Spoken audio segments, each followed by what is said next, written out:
integrity. None of these things are wrong. It's a shambling tower of lies.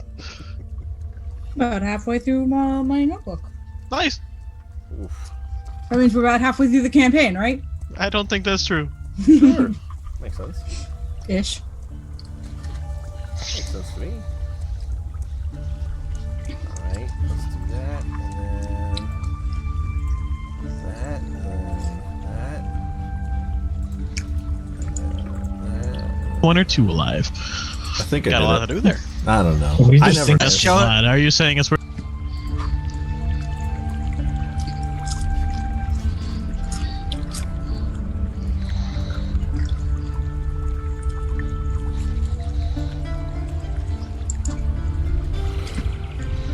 Boop. Are you sure about that? Boop. Are you sure about that? Mm-hmm. Dude, I'm all on top of these things. Hold on. I can tell by the way you said, "Oh, we can just start then," and then. And then didn't do it. Yep. Mm-hmm.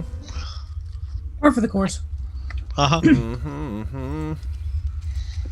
Just copy and pasting this everywhere real quick. I think Heather's calling you a Luddite. Wow. Calling him a Kyle. Yeah. So there. Okay, that's done. That's done. Clickety clack that. Don't talk back. Oh wait, God, wait, what did I do? Okay. And then role play. Yeah, cool. Confirm and go. All right. I think we're doing things. I'm pretty sure. I'm gonna refresh my Twitch. Nope, still nothing. It's there. Is it doing it? Mm-hmm. Yep. Okay. Well, great. What's up, everyone? Good evening. Hello. Hello. There it is. Salutations. Yeah. I thought we were gonna get more versions of hello. Okay, that's fine. All right, we had a thing going and everyone else Greetings. ruined it. Nope, everyone ruined it. It's too late now. We're past that. Guten Abend. Bonjour. This is Fates and Fables, Gearhearts Rising. Welcome back, everyone, to another fun-filled, action-packed Tuesday night. We're gonna play a little D&D. First, we're gonna do a little intros, and then another intro, and then I got a recap, and then we got to get into see what my awesome players are gonna do about the current situation that they're in. So, without further ado, Nick, you're always first. Man. Just take us away somewhere. Take Yeah, us but away. step in. Hi, I'm Cody. I'm Cody and I Oh, play God, no, you Frey. can't do that. You taking I this just thing. did it. God. Well, I guess I'm done here. I'll talk to you guys And later. today I'm going to have Two some weeks words we've with some got to people at play. the We're already printing off the press rails. God damn it. and see if they have an inkling as to what's happening in like why this poster came to be. Inkling. Oh, is it Can my I go turn? now?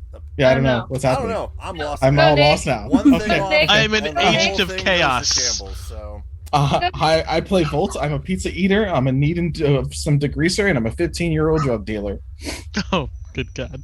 Yes, all of those things. Sometimes I don't need to do a recap if everyone's paying attention to Nick's intros. I just picked the little highlights. Yeah, perfect. Kayla, I play Alona. She's an artificer, and she's got a misfit and a homie, and she's And the friendship box. and the friendship box. Yes. She's a thief. Great. Ah! We're running Her off true into- colors finally Running show. off into the night. She's got a rope All of this them? time. Yeah. I'm Jill. We're going to a paper shop. That's Actually, kind of like a I guess. buffet for you. I'm a little concerned. I mistake. I am Crab. I play Jill. I'm There not it is. actually a That's- crocodile I mean- person. Yeah. But we're going to a paper shop, and I don't know, something's gonna happen. I'm Heather. I play Persephone, Sharonford, Venderoth, Kieran, Damonor the Third, and shit's hitting the fan. Ew. Yeah. Um, She's not wrong. I'm Kevin. I play Sticks, a friendly neighborhood goblin, and let's see what we can set on fire today. Beautiful. Yeah. All right, so without further ado, those are the intros. Let me do the other intro, and then we'll do a recap. So here we go. 1, 2, 3.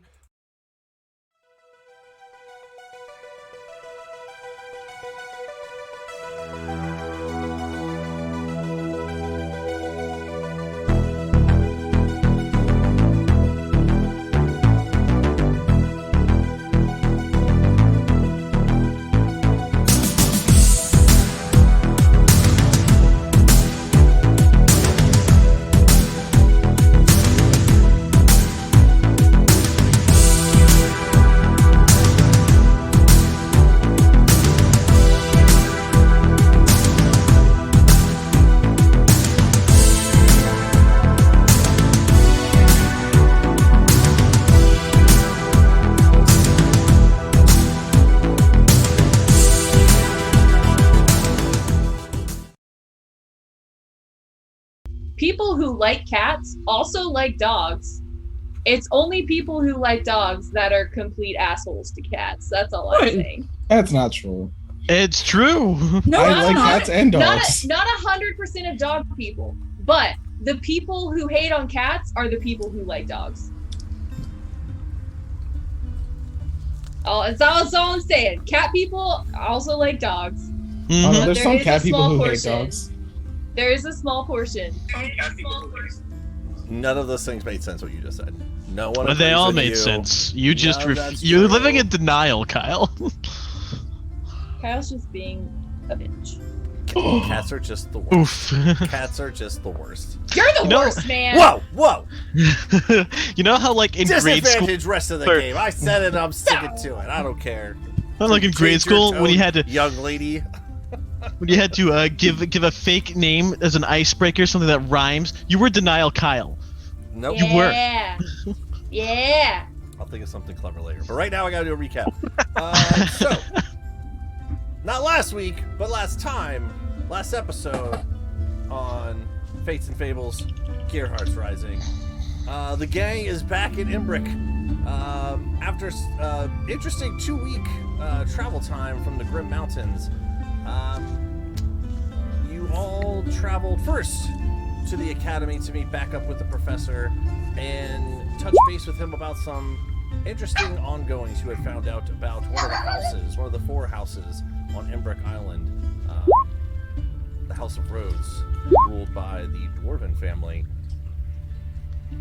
After a brief conversation with him, you then headed back to the House of Blaze to have a further conversation with Persephone's older brother Deimos, who, in its current state, without Percy's father present, is currently the head of the household, to which you have learned is not necessarily his strong suit as of yet. He's kind of getting thrown into the flames here a little earlier than expected, with Percy's dad missing, gone. Who knows? I'm just gonna keep doing air quotes because no one really knows. I do. Dead. I can do that too. Yeah. He's on vacation. A literal zombie. He went to get milk. Ooh, undead. Hadn't thought of that. I don't know what's worse. I'm just gonna keep doing air quotes. It's gonna be any of this. Upon a further conversation with him, you learned that he had actually planted a spy in the House of Dwarves to figure out exactly what's the hijinks, shenanigans that were going on behind the scenes there, and come to find out that the Earl is in some sort of cahoots with the House of Courts. Son Wadal, who, for all intents and purposes, as far as you know, is an idiot. See how I did the quotes again? Nah, you all missed it. That's your own fault. That's not mine. But anyway. We heard the quotes. It's okay. Okay. Later on that evening, with the help of Volt and his magical oven contraptions, you had a makeshift pizza party for some of the college kids at the academy. Where, if you were paying attention earlier, a little degreaser, a little pizza, a little weed dealing was going down. And as the dust kind of settled in the evening, or the pizza crust, if you will, the pizza crust, the pizza dust, anything, there was a roundtable discussion via Friendship Circle where the team started to hash out some of their feelings from this very awkward 2-week travel. Trying to get back on the same page, this feeling of disconnect that has been plaguing the team here for a number of weeks now. It seems to feel like there's some bonds re-established, some reconnecting, and in those moments, Alona freaked out, grabbed all the friendship rocks, and ran the hell away back to the House of Blades with Percy in tow. Unless there was anything else you guys necessarily wanted to do this evening, you guys can all complete a long rest and wake up the next morning, unless, like I said, there's anything you guys want to do. So, Gearhearts, what do you guys want to do?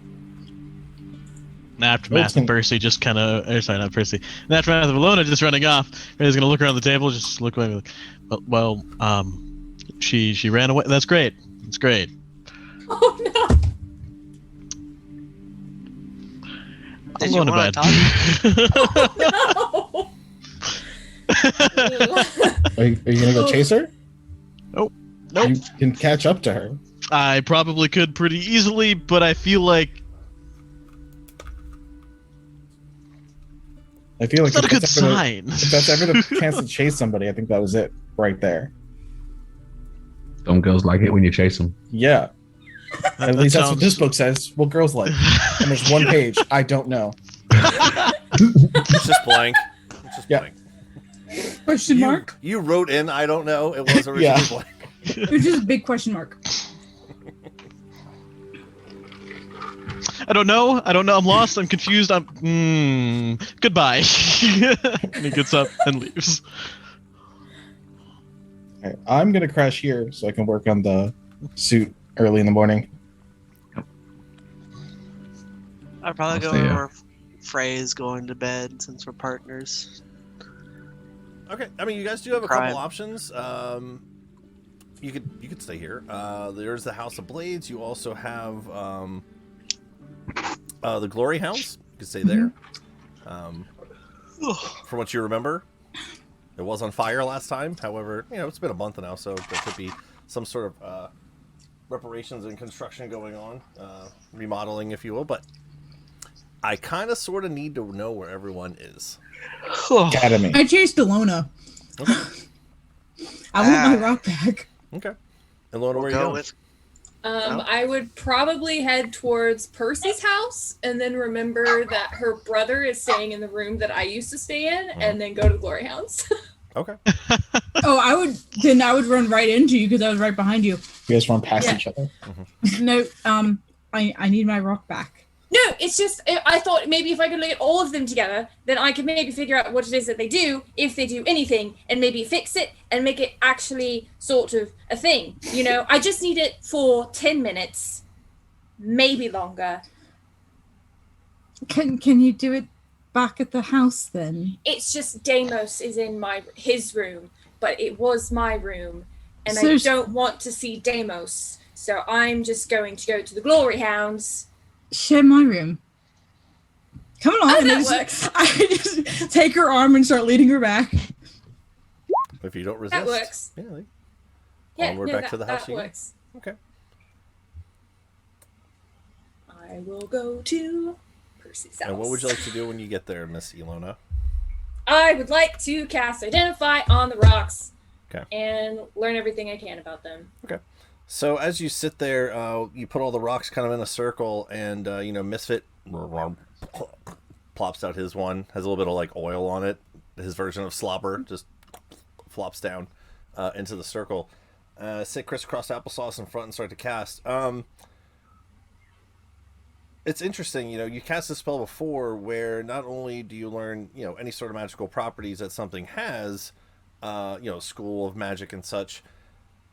It's odd. Also, just like with when you cast Detect Magic, there's this faint color aura associated with certain schools of magic as well, of which I finally found my notes on and shared with all of you. Yay. It's interesting when you cast Identify on this. It does have this interesting magical presence to it, but it's odd in terms of it doesn't have any sort of magical quote. There's a quotes again. Quote like abilities. It just has this odd sort of magical, like residue or essence to it. So that's all you really get out of the Identify spell. It doesn't necessarily say, click the rock here and it does a thing. or how to use or activate said things. Just a rock. Could I maybe keep your rock for a little bit longer and possibly do something really cool with it? Define cool? So it doesn't. It's magic, but it's sort of like undefined magic. So I want to see if I can define it and give it a purpose. So it's unshaped. Yes, it's just raw magic, which I've never seen before. It is strange. I honestly didn't think that it had any properties other than rock. Turns out friendship is magic. How exciting. It's beautiful. I suppose, but Yes, you do know that one, I believe Frey still has one. What? No, I thought I took his, didn't I? I think Jill had handed him one at the very end and you ran off before you grabbed it.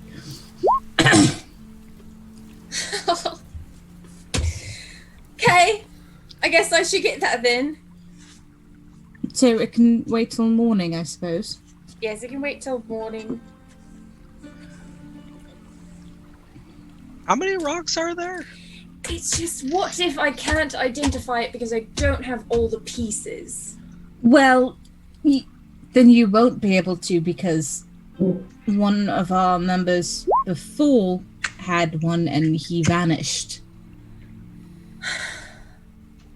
Well, I may as well just let Frey keep that one then, and I'll just work with these, see what I can do with them. Maybe. All right. While she was identifying, could I see if Misfit would let me pet him? See if he had gotten over the incident before.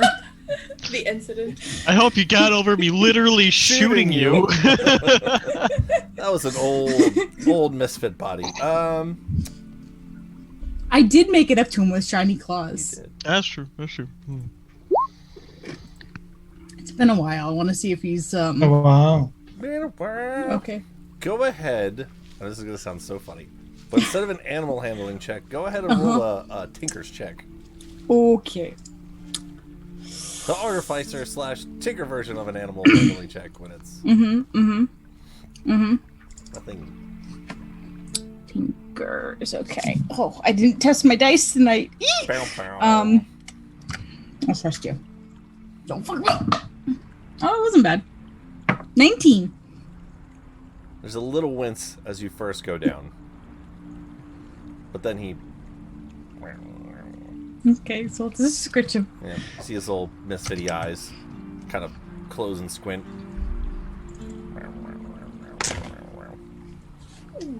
Like a good dog, not a dumb cat. He's a dragon. Cat companion. Yeah, he's a dog dragon. He's a dragon. He's not a dog anything. He's He's better a than a dog. freaking dragon. Someone put that Fight me. together. He's a dog dragon. Dragon. Oh, Anyway, he lets you scrunch him. Percy, Mm-hmm. do you think, like, is there sort of a device that you could shoot at somebody and it doesn't hurt them, it just sort of like grapples them and they can't move and they can't go anywhere? I've Do you actually think- been planning something like that, where it's not a firearm, but it's closer to my grenades, where I throw it and it wraps around them and just kind of knocks them over. Hi, Loki. Hi, Loki. Coming. How Okay. close are you to? I have a design. Mhm. I haven't tested it because I don't have the materials. So I need to build it and make sure it works, tweak it as necessary. I have about 8 or so projects at that stage. So I know that we have a lot going on right now, obviously. But if I were to help you, do you think maybe we could get that done? I just feel like it will be really useful in the near future. Do you know something you're not telling? I like I want to be able to just like keep someone where they are and they can't run away and they have to like talk to us and answer our questions and they can't avoid talking to us, sort of thing.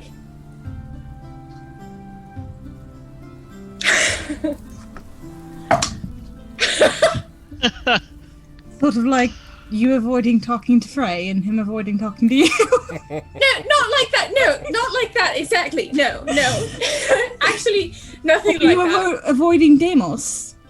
No, not really. It's just I don't want to go near his. I want next time. I don't want. Last time there was too much, and I don't want that again. So I'm just avoiding. I don't know what the rules are in the house.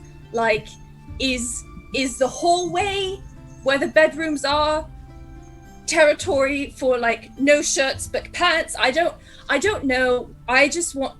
No, that's not. No, we're getting sidetracked. The point is, I want. Okay, so. Hello. There's a knock at the door. Slight muffled hello on the other side. Yes. You see this little head kind of peek in the side. You recognize your younger sister. Percy! Oh, Ellie! Oh my God! Oh! And she just see Andromeda runs into the room, and you see like mid-run, she's like, "Who do I tackle?" She looks at Percy and then Ellie, and then I roll. I'm just gonna start running towards her as well, so that we can just do like a group tackle thing.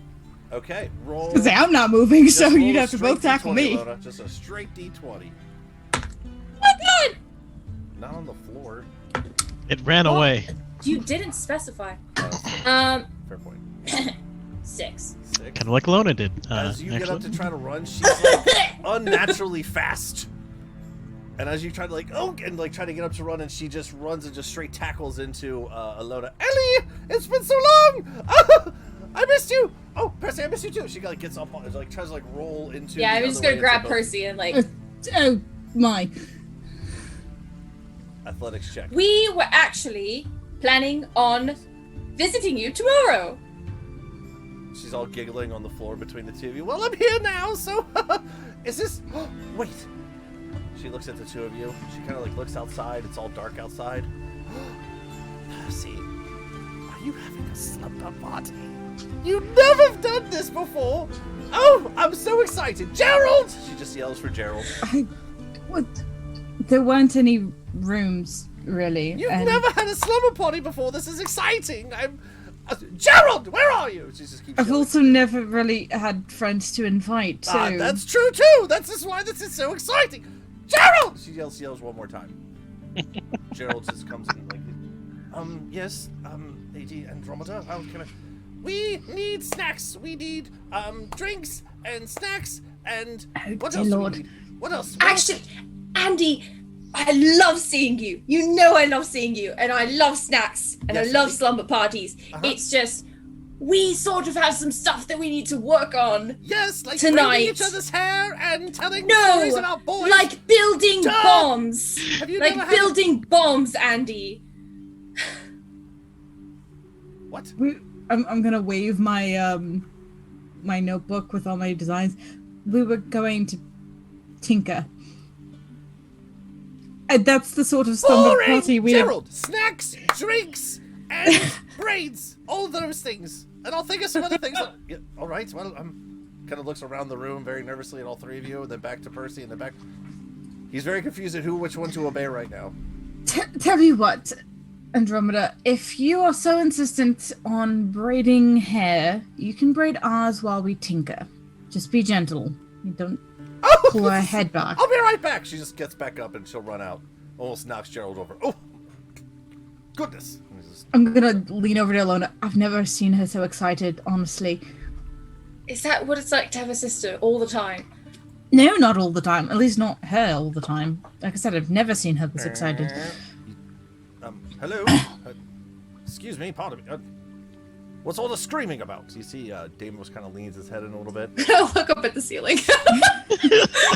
as he leans in, he kind of creases the door open a little bit. Just a shirt and like our version of like boxers, like not really, like pants so much. Up to the ceiling. It's all the screaming about. Is everyone all right in here? Andromeda's excited for sleepover. We were just going to tinker Just and boxers and slippers. Go ahead, continue. work on projects, and she wants to braid hair. And Are you having like a slumber party or something? You've never done that apparently, it wasn't intended that way, but apparently. Yes, we're having a slumber party. No, boys, it's the rules. I'm sorry. Get out. before? Oh. How do you know that's the rules? I just I don't know. I mean, it sounds right. I was just. It I don't is, need but to- she's never had one before. I don't so. need to stay. I was just curious to see Wait, what is all the that yelling was actually about. Everyone's all right. Yes, Andromeda's just overly excited. Looking over to Lona. Are you all right think as it's well? the pregnancy. She's gonna give him a thumbs up, looking at the ceiling. Oh, Alona. It's fine. Yes. You're just gonna look Although, at Percy. Deimos, you might want to at least put on a robe. Well, I just came straight from my room and I heard all the screaming. You have a robe. Just All right, you know well, we're here with if guests. everything's all right, I'll just be in my room then. Good night, ladies. Thank you. Alona, you don't have to be so awkward.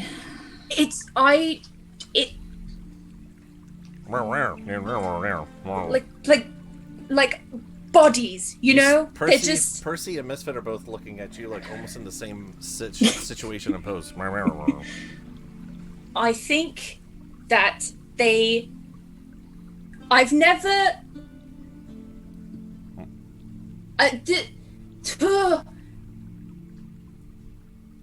it's just it's sort of, I like think you were less awkward when there was that situation with Frey.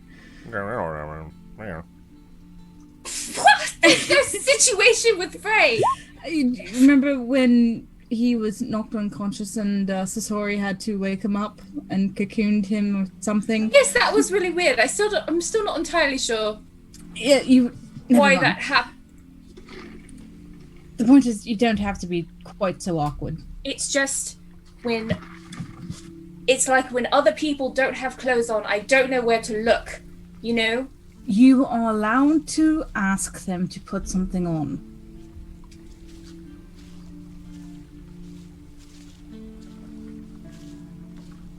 I don't know how to do that. It's simple. You say, if you don't mind, would you put on a robe, a shirt, whatever it is? I just feel like I shouldn't have to do that. They should just know to wear clothes. True, but instead of being awkward, ask them to fix it. Percy, when have you ever known me not to be awkward? Misfit Be looks less up, awkward yeah, and Misfit ask looks them up to at, fix it. Misfit looks over at Percy like, she has a point. Be less awkward and ask them to fix it. It's just with something like that I've never seen before is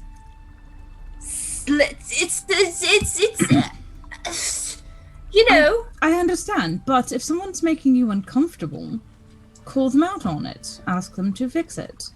If they don't, deck them or walk away. Boom! The door kicks open. Or- You see Andromeda standing there, like with like all these different scrunchies and glitter and some sort of snacks in her No, hand. no glitter in my room. No, I Too draw late! the line at glitter. Let's do draw this! Andromeda. I draw the line at glitter. It Just will never. just throws everything up in the air. Some version of popcorn, some snacks, some like This dried will never fruits. get out of my room. So All right, you all Actually- your nerdy things. I'll be busy. Just you sit first. And she's like sits right down behind Alona and just starts. if she touches Alona's hair, it is completely And knotted. as she like does, like her hands kind of like get like stuck a little bit. Oh, Yeah, this is- like has not been brushed in this years. is Knotted. dreadful. All right, well, Ow. Secretly thinks, at least it'll keep her busy for a while. And I start pulling out all my tools. So And just- I just want Jen, still Something- remember Andromeda? hold still. you know, maybe we should just shave it off. Just like No. get rid of No, all your of it. hair's beautiful. Just whatever this is. It's like peeling back the onion. We'll just That is my hair. So continue your conversation. So I want it to be able to, like, you know, like a net or something, just like hold someone down so that they talk, you know, and they can't. They have so that you can get answers out of them. Yes. I've already thought of that. Like I said, it's a sort of a grenade that throw and it expands and wraps around them. I'm thinking sort of like a coil that's wrapped the wrong way, so it explodes and wraps the other way around them. Yes, that would be wonderful. We just have to make sure that it doesn't get tangled. Maybe something that, like, you need to be sort of dexterous to get out of instead of strong, you know? Like something that gets all tangled up and you can't really, like, get out of it. Just trying to think. I have a few ideas as far as that goes, and if we can imbue it with some sort of magic at the same time. Speaking of, one of my other projects is a mechanical or combination means of stopping magic. I could maybe help with that. I also want a way to bring somebody back from the brink of death, so that if that situation happens again, we're not reliant on only one of you. Yank. I did. Who died? What do you mean? Nobody died. Ow! Brink of death. Close call. It's venturing. I think I could. I think I could probably help with that because I do understand that sort of that sort of magic, and maybe I could use one of my stones for it. I'm not entirely sure. As long as it's not just a one use. If there's a recharge or something, that's fine. But I want to be able to use it more than once, just in case. The main problem with that is that the spell that I know that does that costs. It has a cost, like physical monetary cost. But if we can come up with a combination with technology, perhaps we can cut it in half, if not eliminate it entirely. You hear the door creak open a little bit. Oh dear Two lord. little set of eyes look in. Sees Alona getting her hair plucked by Andy over the side, and Percy has all her tools on the floor, just... Yes? Closes the door. No, I'm gonna go over, I'm gonna open the door. What? You just see Hector. Nothing, just... girl stuff. Just curious.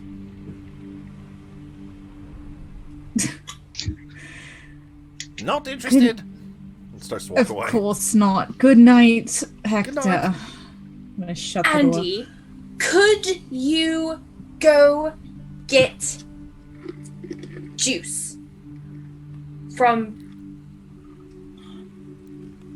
downstairs? It's just... Yes, I can. Why are you talking so slow? I'm not stupid. No, it's just you're pulling my hair, so it's very hard to talk through the pain. You're really good at this. Have you ever thought about going into, like, torture and interrogation? No, Percy will I actually laugh at that. have a better idea. I'll be right back. She'll just leave. Okay. She probably has some sort of salve. When she leaves, I would like to cast Arcane Lock on the door. Alright. Get up and just... Go ahead, can you click the spell over in the... I pretty much already know what it does, but yeah. You guys should have, like, full spell slots. We haven't done any fighting really recently. So. Oh, no. Or Andromeda, you're gonna break her heart. Really bad. Do I realize what it is she's doing? You can make an Arcana check if you'd like. Dice. As she walks over to the door, Oh, takes that out actually some of wasn't her tinker tools and takes out some of this gold dust and just kind of like paints a square around the handle of the door. 18. Maybe not familiar with the exact verbiage of the spell, but you have seen spells like this cast before that do some sort of, hindrance to locking mechanisms and things like that. Some sort of You lock get spell. you get to be the one to explain why she can't come back in then. This is when we find out she's actually like a 15th level rogue and she makes her way back in easy. She's actually in the room now. To the lock. I will make the password Wingnut. Wingnut. Okay. Assuming she doesn't know the name of different tools and such. Yes, she probably would not know that one. So we can remove this later. Obviously, it's just, there's a lot going on in this house. I feel like we should. That's what happens when you sleep over at a friend's house, man. There's like people coming and going, man. Just all kinds of crazy shit. Continue. Yeah, so I'll my hair half brushed, half pulled out. I'll just help Percy with whatever she needs help with, and if I get any time alone, I want to. I have alchemy for feet thing. Mm-hmm. I want to see if I can make like a paralytic poison. Okay. I have so many concerns about all of these conversations. Just girl stuff. Don't worry about it. Yeah, don't worry about it. Poisons for boys and things. And hair clips. This is a typical sleepover for anybody who is actually curious. This is what girls do. Oh. Okay, I haven't seen the ritual sacrifice yet, but sure. We'll get there. We don't have a boy, so. That is fair. That's why Hector dipped out. He's not dumb. Go ahead and make like a like an alchemy check, much like a tinker's check, an alchemist check kind of thing. Oh my god! If I could just natural 20. Okay. So plus my stuff is like a 29. Okay. Nice. So, and you're looking for something that's a paralytic? Yeah. Okay. Paralyzation. Alright, so as you're sitting here thinking about whatever contraption you're thinking about that entangles persons, holds them down to the ground, paralyzes them that they can't move, the structural side of things you're asking Percy about, and the paralyzing effect that you're looking for, well, I mean, I could just tell you that there are poisons in this world that can do damage. Lots of times they're applied to like weapons or something like that, so it's not only the weapon damage but also an additional effect on top. There are also poisons that you can like ingest that can have a similar paralyzing effect. Off the top of my head, I'm just looking through some of these ones here. This is, I mean, since you crit, this would honestly be the easiest way to do this.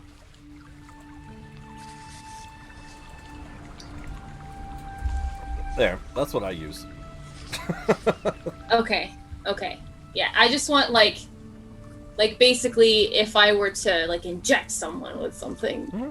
Yeah, read that over a little bit. That would Okay, cool. Instead of me explaining each and every single one of them. Yep. That's Okay. literally what I use. But how are the viewers gonna know what they are? They can look it up on their They will learn. Okay. They'll learn Yeah, with so Ilona. That's gonna be like my little side project while I'm helping Percy with her stuff over the evening. Okay, cool. So. All right. We'll come back to the slumber party here in a second. Volt and Styx, are you guys doing anything in the academy, or just? I think Volt said he was pulling out the bubble, and then you guys were going to sleep. Yeah, I'm just gonna knock. Okay. It was a busy Knock day. on what? My head on the ground. Knock out. Oh, okay. Okay. Styx, you doing anything at all? A bit more drink and then pass out. Okay. Frey and Geel. Oh boy. Where are we going, partner? Oh well, we're actually heading to the gearhearts. Okay. I want to have a conversation with them before we leave for the place. The tomorrow. Glory Hounds? You want to go to the Glory Hounds? Yeah, that's the one. Okay, cool. I know what you said when I you don't know went. why I keep flipping those. Yeah, if you guys want to head back to the Glory Hounds Guild, Again, it's late at night here, but the Imbric has the electrified lamps in this city. If you recall before, there's these almost Tesla coil-like lampposts that's strewn throughout the city here, and it's interesting where not only do these coils emit this glowing light, but occasionally there is a spark of electric that kind of jumps from one to the next. It's this interesting like disconnected circuit, if you will, but it's still connected in a way where the electric continues to just kind of jump from light post to light post, continuing to fuel these different energy cell lights. So it's pretty cool. As you make your traverse, your travel, you walk over to the Glory Hounds there. If you recall the last time, there was 2 guards out front almost at all times of the day. Now that it's almost kind of closing time, if you will, there's only 1 guard out front. Just a regular human, kind of like basic half-plated armor, nothing all that too crazy, just kind of sitting up post. It's like 10ish o'clock at night, so can I help you, gentlemen? Yeah. Members of the Glory Hounds here to get quarters for the night. All right. Do you have any identification on you, or? We have like a badge, right? Yeah. Yeah, I mean, there's one that Alona made. I pull I'll out display my it. badge. Oh. It's a newer design. Where are you guys from? He's already starting to open the door, but he recognizes the 3-headed like dog kind of similar kind of thing. That was us initially. Actually helped stave off that awful fucking invasion here not too long ago, but Oh wow, really? yeah. You guys were here for that? Yeah, Yeah. kind of beat the shit out of the big guy that Guildhead here, the Baron, was working on too. It was a good time. There were a lot of drow. Yeah, but we did it. We beat him back. Not a lot of people survived that attack. Sure did. You don't think I recognize you. Were you on that day, or were you off on one of the other patrols? Oh no, I was here. Do I remember him at all? You make a history check, sure. Yeah. I will try to remember with my intelligence of whatever. Sure. 3. Human default 11. 8. Geo. What's that? 11. 11. Again, it was like a month ago. That battle was kind of quick and hard to remember specifically. He may have been in the battle that you guys had in the backyard of this place, where you fought like the very large yokel. Kanam was here helping. Okay. Oh yeah, I remember you. You did the thing with the Sorry, object. My bad. Sorry, what's that? No worries. Yeah, I remember you did the you hit the drow with the thing. Good shit. Good to see you again. I was gonna get to bed. Welcome back, brothers. You Sleep too. well. Yeah. We'll just close the door behind you. As soon as I close my mouth, I turned to a Jill. I have no idea who that is. I mean, I also don't know who he is. Oh, good. Okay, so it's both of us then. Okay, glad I'm not alone on that. Right, okay. And then he'll go and seek out someone to assign him a room for the night. Cool. As you recall, in this place, when you first walk down like kind of the main thoroughfare there in the hallway, the reception kind of area, a lot of remodeling still to be done here. If you recall, the Glory Hounds building was set ablaze. Much of the infrastructure here was very heavily damaged, but unless you have anything else to do, it would be very easy to get a room for the evening. You guys are Glory Hounds members. That's what this place is for. So, not the best of lodgings, but not the worst of lodgings. Not sleeping out in the stable or anything. It's a nice, clean, warm, sheeted bed. Yeah, good enough. Yeah, not doing anything special till the next morning. Then I'm going to seek out Big Boss. You got it. Yep. Just bed to be like, is there food? Not this late at nighttime. Yeah, no, unfortunately not. There's food everywhere for you. Yeah, Not for most that is people. fair. Is there a dingy thing on like the desk? Like the ding? Like the bell thing? There One would of be. the drinking birds? Yeah. No, I mean like the little bell thing you Mhm, yeah. like call for Oh, instance. yes, okay. It's like a Are little they brass looking? bell. Yeah. Is there someone at the front desk? I mean, once you guys check in and everything, when you guys originally came in, there wouldn't have been. You would have actually had to ring that bell to bring someone out, check you in, and they probably would have just left. So you would have been left to your own devices. I take the bell and eat it. The bell,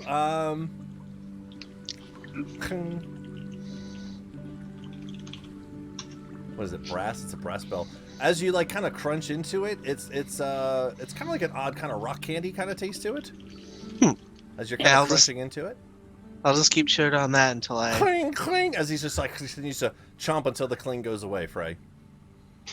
Almost like it's dying inside of his mouth. I just kind of shake my head a little bit, but I've come to expect at this point and just move on with my night. Had its one last gasp for life. Okay. Cool. All right, I go to bed. Cool. Back to the slumber party. You ladies doing everything else, or just kind of hanging out? Working on what we can for our projects. We need to buy more supplies for the big pieces, but... Hello? Hello? I'm gonna look at Alona. Come on, let me in. Andy! I brought some wash pan to wash your hair with. It's quite dreadful. Oh, that's so nice. It's just... Like I said before, we really have a lot of work to do, and I promise tomorrow we will spend the entire day together, spa treatment, everything. Make a persuasion check. I'm gonna whisper to her, you can't exactly, we have things to do. Well, she was our thing to do. We were supposed to ask her to take us around with dolls. No, that's fair. Ooh. I mean, it's not bad. Persuasion? Oh, I have proficiency in that. Oh, that's really good. I got a 17. Learn something new about my character every day. I'm supposed to be persuasive. No shit. Good 17. job. There's a pause. All right, but so you're both just going to bed then? Yes. As long as you promise I can do your hair. Yes. Is that that's a different check. Is that a persuasion or a deception check? I mean, she's not She's lying. inciting it. I just need to know which one you're doing. She's not lying. If that's Well, what it you're takes. just reluctant. Yeah, I'm just reluctant. 14. Okay, I just have some really fun ideas. I think it'll be really pretty. I'm sure that you do. Okay, that's all. Love you, bye. Good night. Okay. Right, so if we attach this to the triggering mechanism, I think that when you throw it, and we're just gonna right back to work. Okay, cool. So, the summer party continues. Some sleeping out under the stars, some sleeping in the coverts of the Glory Hounds Guild. Your rest completes the next morning. The gearhearts are spread out through the city of Ibrick.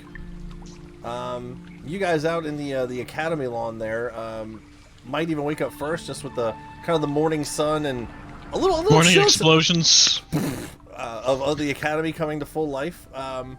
Is there like a school bell that goes ding, ding, ding, ding, ding? But just in ding, explosions, ding, yeah. ding. Oh, yeah. Just on the top of the roof. It's a little chilly this morning, guys, as you wake up on the academy grounds there.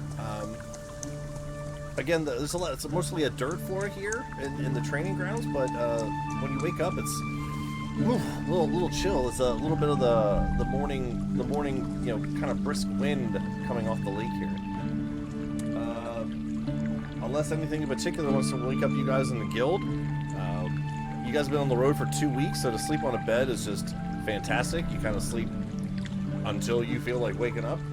And for the ladies in the slumber party, kind of the same deal. Percy, it's good to be back in your bed. Ilona, I don't know if you sleep in there, you sleep on the floor, you sleep on a couch kind of situation. It's probably big enough that we could both fit on the bed and put a pillow between us or whatever. Yep, you could definitely. I mean, she's gonna fall asleep at her workstation probably. Alright, cool. I'll make sure wake she up has with a blanket. big and a crank in your pillow. neck. That's fine. So, it's a new day, Gearhearts. What do you guys want to do? Well, first things first, do I see the Baron at breakfast? What's for breakfast? Is it still the same? Eggs, bacon? That's our Geo. So as you guys wake up and go downstairs, not as full as of a breakfast buffet as you're used to from the couple mornings you actually had here. Again, the city is still in healing on multiple fronts, including the guild hall.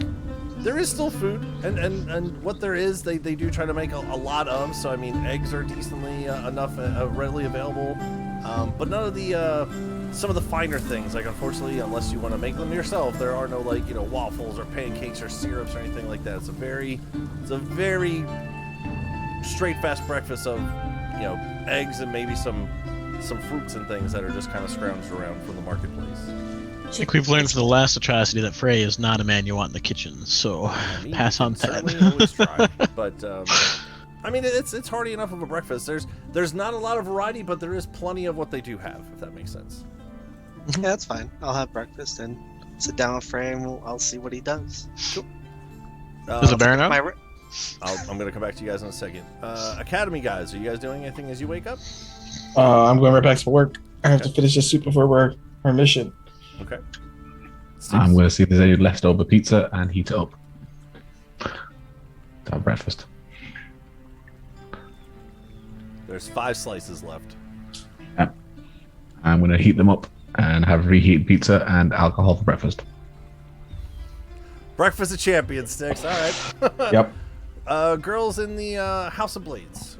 You all doing anything? I guess we need to go meet with the group before because I need to give Jill and Frey the texty device from Deimos, and I need to get that from Deimos first.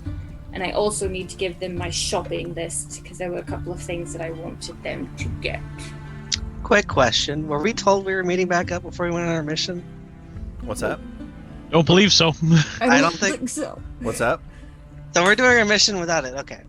Yeah. That's all. That's all I want. The problem, we need to find them though, because I don't think that they're here. I didn't hear the question.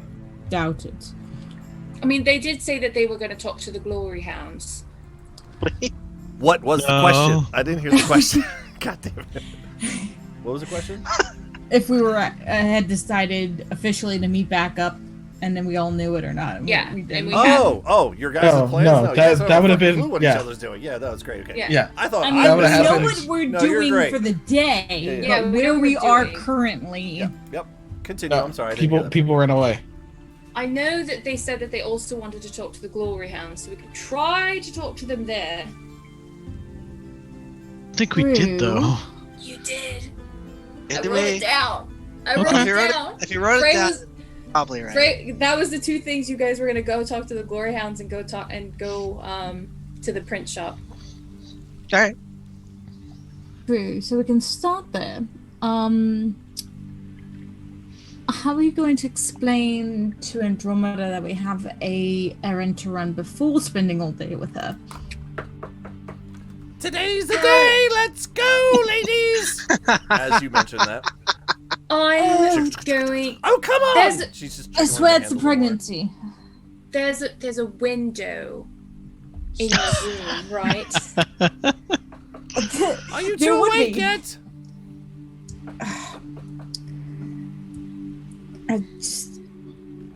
She needs more to do. That's what the problem is. Misfit's looking at you. His eyes get kind of wide with yours.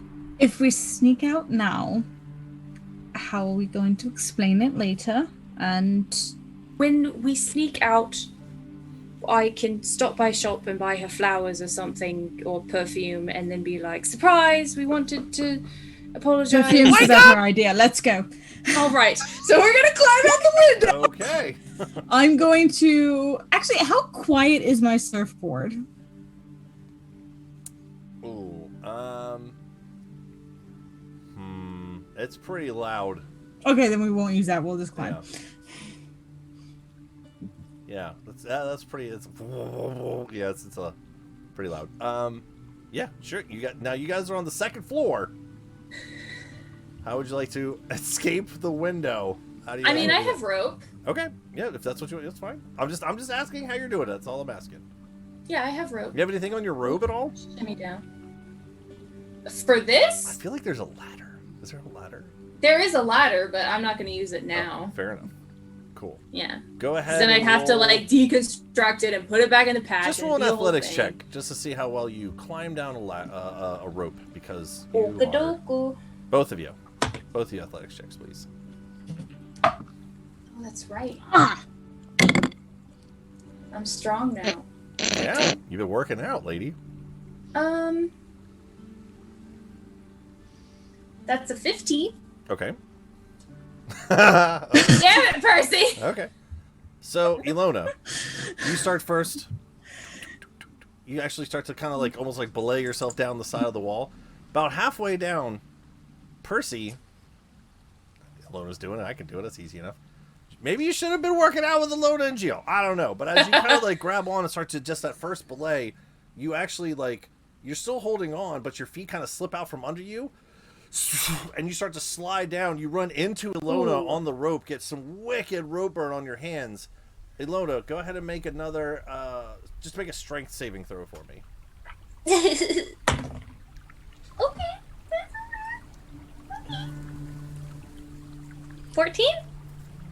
Okay. As you see her like sliding that fireman's pole into you, you kind of like brace yourself as she slams into you, like her butt into your face. Just slide down. You get a little bit of rope burn, not as bad as what Percy just experienced, but you do manage to still hold on to the rope as you guys are maybe about another 10 feet or so below the ground, and you see up above as you finish the rest of your traversal down. You see Misfit up at the top of the window. Just stay there, Misfit. Stay. Be right back. I'm just gonna shoot me down. Abandonment. See him looking down the window at you. He just kind of claws back in the window.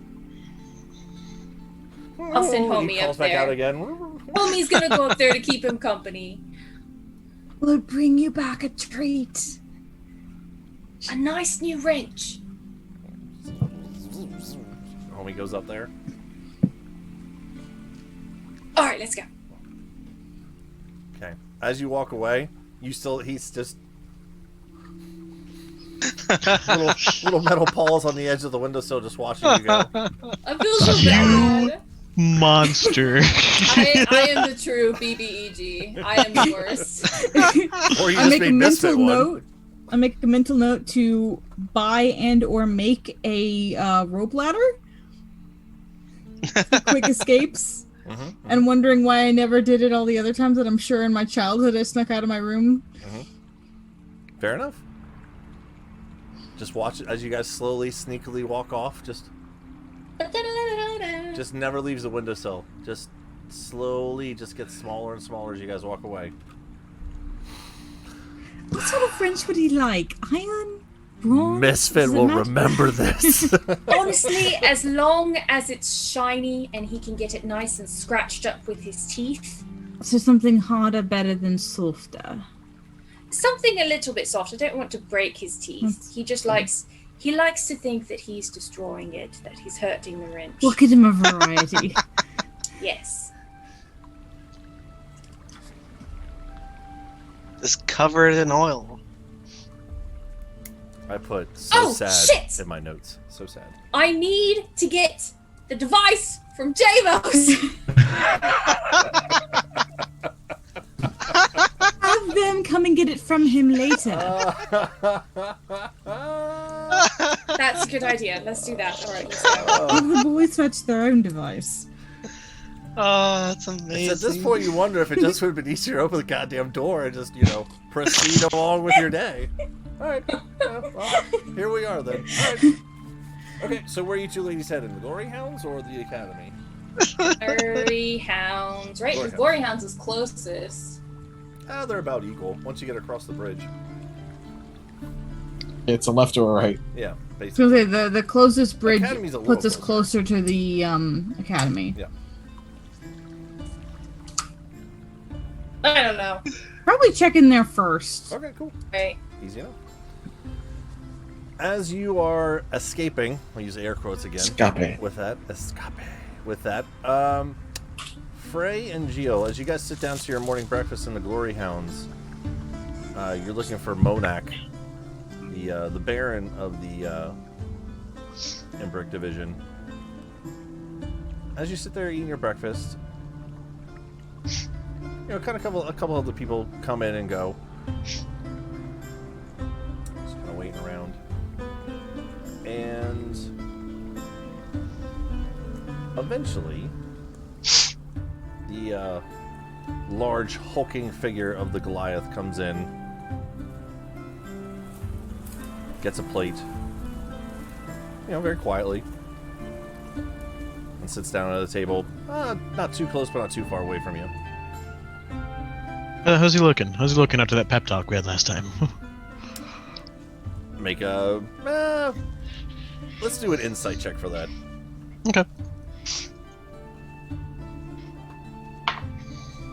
17.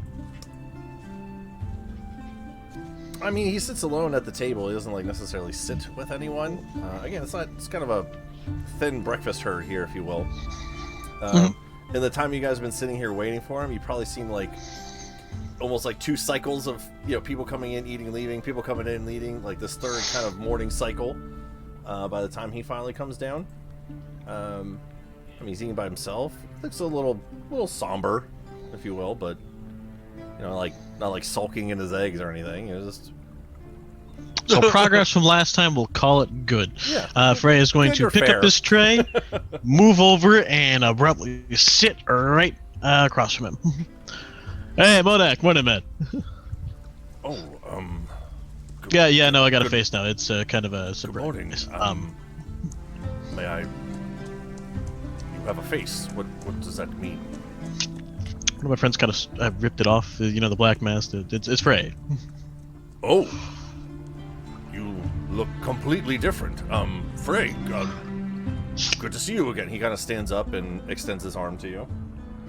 I'll stand up, just clasp his arm. Did it really change that much? Well, let's see. Last time you had a mask, you had things growing all over you. You have literally none of those things. I guess, yeah, the arm was a bit... Yeah, it kind of makes a difference, doesn't it? Right. The boarhead... irrelevant right now. The boarhead should have given it away, though. That's fair. Good to see you. The veritable armory I'm please, carrying on me here. Sit down. I walk on over, put my food down, and then pull out. Do I have my alchemy jar? Did you give that back, Alona? Yeah. Or do you still have that? Yeah, no, I gave it back after I used it. I start slathering all my food in honey because it tastes bland as fuck. Mm-hmm. That's fair. It does. It does. Oh, Jill, yes, the gearhearts, yes, of course, please sit. Where's the rest of your crew? He kind of, like, looks around the mess hall.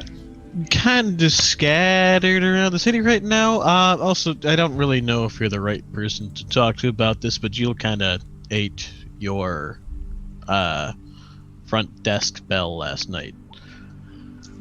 So you'll see a quick version of confusion and then miniature chuckle. That does explain that. All right, thank you for telling me. Yeah. What do you mean you ate it? Like, is that code for something? Like, you lifted Didn't it? he, like, eat a chair in front of you last night? I swear he like did. he literally ate it. Okay, no, all right. Yeah, literally. Fair enough. I offer him some honey for his food. Probably his toast. Oh, please, thank you. This ever since the excursion on our city, supplies have been somewhat scarce, so this is much appreciated. Thank you. He'll put some on his eggs. And then continues to pour it like a little bit more. And then he like pulls it back up. And just like does like one little extra squirt and hands it back. What are you all back in the city for? Anything in particular? As you can see, we're still under repair. We're not at full capacity or strength yet, but hopefully soon. As I recall, we kind of give him a rundown of everything we were dealing with around the city, right? Mm-hmm. Yep. Yeah, so that whole Loth situation, got reason to believe that shit's still kind of germinating around here, and we came back to see if we could root out some more of the problem sources.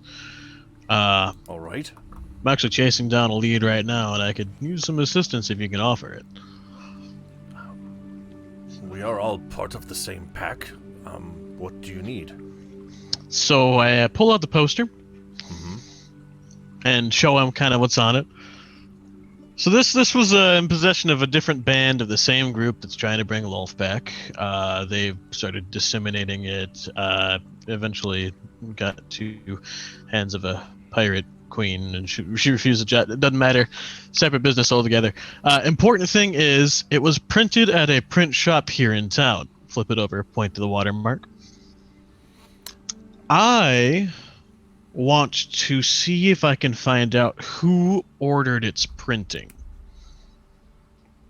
And I was wondering if you had any ins at this printing company or like any authority to demand access to their records or anything like that. Well, I mean, unfortunately, we can't just barge into a store and demand records. I've seen people do it. Usually, like middle-aged women with this awful haircut. Kind of thinks on that, like perhaps we could recruit someone like that. You don't want that. No? Okay. Well, No, not these ones. They're terrible. is it like a creature, like a or an actual person, or? You know, It used to be good a question. I'm not sure. There are It magics used to be for a that. person. There are magics for that. You could tell if it's a creature or some sort of fiend. Yeah, but I didn't know them at the time, and I haven't really been around a lot of society lately. Fair enough. Yeah. And unfortunately, we cannot. But you could. You could always make an inquiry with the House of Courts. They would be the ones who would be able to provide any sort of search and seizure, I guess, if you were. Or is that what you're trying to do? Is claim information, or? Sort of. Problem is we know the House of Rhodes is implicit in this in some way, and I'm concerned about the House of Courts as well and all of this. Really, the only people that I'm fairly confident are not involved at this point is the House of Blades, because we are directly linked to them and have in fact thwarted everything that we could find there, up to and including destroying a weird robot man masquerading as Percy's father and a smaller version of that giant candle person that we fucked up here was masquerading as her mother. Right. This is news of the House of Courts being involved. Are you certain of that? That is kind of looks around, knowing that instinctually looks around, but being in the house of in the guild hall here, remembering you're among friends. That's a bold proclamation to just be throwing around. And that's precisely why I'm not accusing them of it in public yet. It's just a suspicion. I feel like it's pretty well founded, but not. It's circumstantial evidence, nothing that we can just point to and be like, yeah, these fuckers are evil. Be careful, Frey. The houses in Imbric are a fickle political system. The Glory Hounds, we are, as you know, just a heroes guild. We don't necessarily get involved in the squabbles of courts and judges and politics and things of such. Be careful with how far you press these buttons, because sometimes, as I'm sure you've heard, the quill can sometimes be more terrifying than any sword, so just be mindful of that. Jill thinks on that. Yeah, no worries. I mean, we weren't planning to say slaughter all the inhabitants of any of the courts or anything. That'd be insane. He sees Jill's confusion on his face. What I mean, Jill, is it's a metaphor where documents and things can be more devastating than armies. He looks back over at Frey.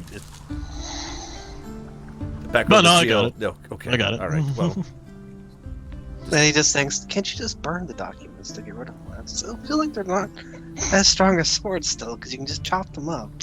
he sees your head buffering sign again. Just that little buffering symbol. I get it. Don't worry. I understand. If there's anything we can do, I would be more than happy to try to help where we can, but keep in mind we try to stay out of such squabbling affairs of such. What if... Shit, this is really not my strong suit. Are you familiar with this print shop at all? Do you know if they have more than one, like, receptionist? Well, we sometimes use the store for recruitment posters or brochures and things to pass out at, like, festivals and would-be travelers coming through, so yes, we're familiar with scrolls and such. What if we just brought a whole bunch of people with a bunch of bullshit complaints to just put pressure on them for a while and allowed me to, like, get to them at their breaking point and really push for them to show me the records for this, so that hopefully they'll just be so fucking done with everything that they just do it. Well, see, now you're right back to that creature you talked about. We need a whole bunch of them. Shit, you're right. No, You sure you don't want to recruit them? Does this creature have a name? We should look into this. I heard them only referred to as Karen.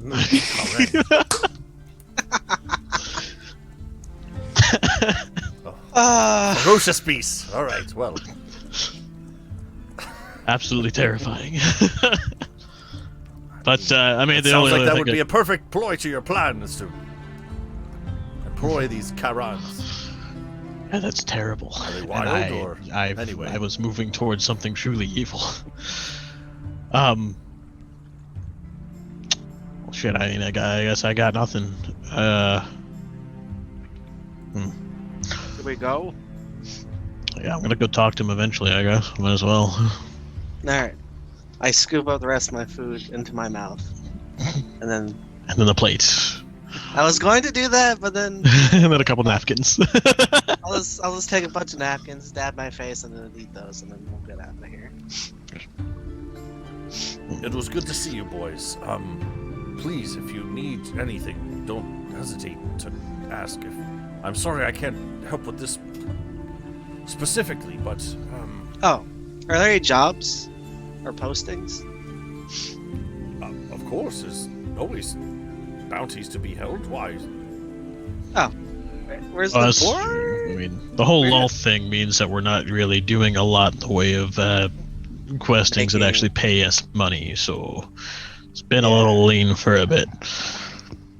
Well, before you go look at it, just to get you all updated on some of the occurrences around some of the other cities that were attacked, we have sent out scouting parties to Frimbaskali, Ithil, Taiwai.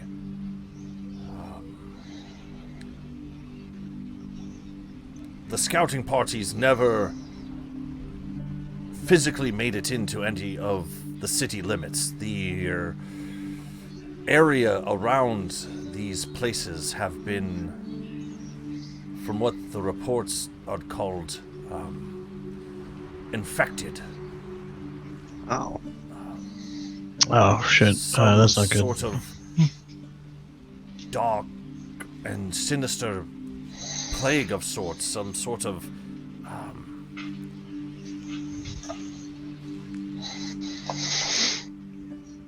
environmental effects are rooted where these cities once stood.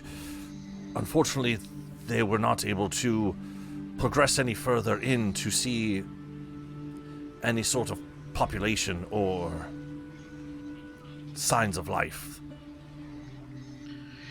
Good to know. Very concerning, but good to know. I actually have some good and bad news for you as well regarding one of the other strongholds. Good news is, Upper Azros, not infected. Not infected at all. Oh, that's wonderful. I know that. Bad news is it's because it crash landed and was dealing with an infestation of Ankeg that we have since cleared out. He'll kind of look up from his breakfast a little bit.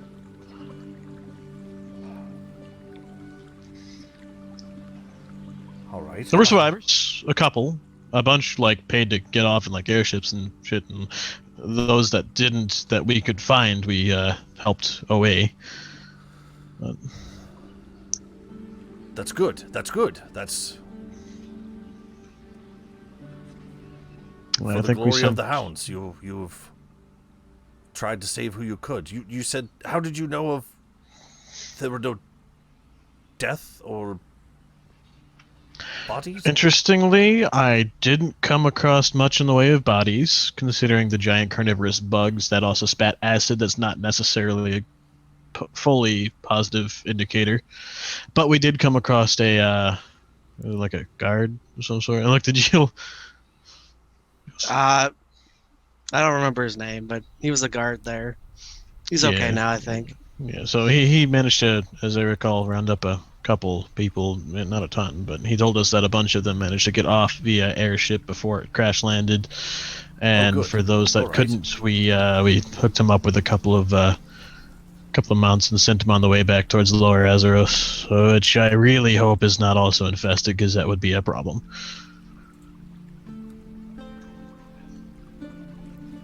That's good that would be news. bad. The amount of death and the toll of numbers for some of these other cities has been quite catastrophic. So any kind of gives a little side chuckle of not laughter but more relief. Any sort of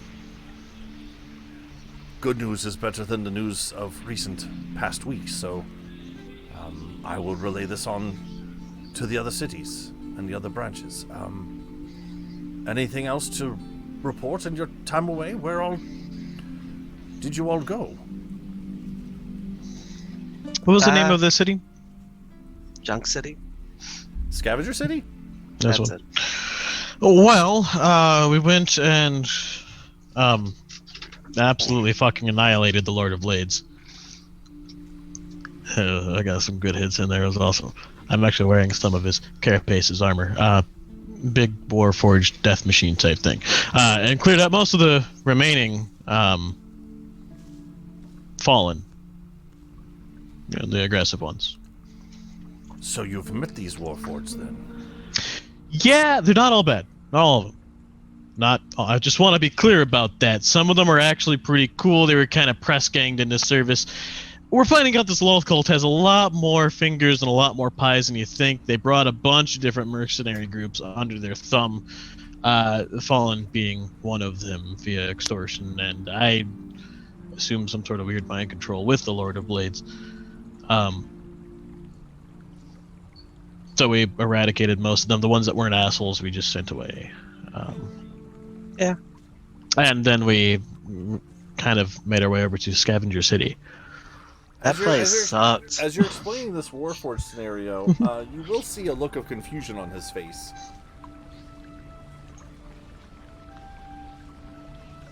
So What? you met with these fallen and didn't imprison them or bring them back for justice? You just let them go?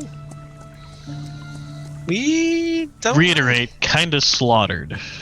They were fighting us, we fought back, they got destroyed. Yeah, the ones that fought us are dead.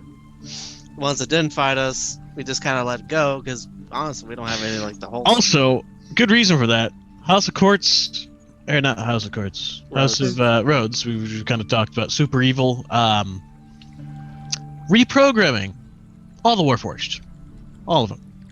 Lots and lots of them.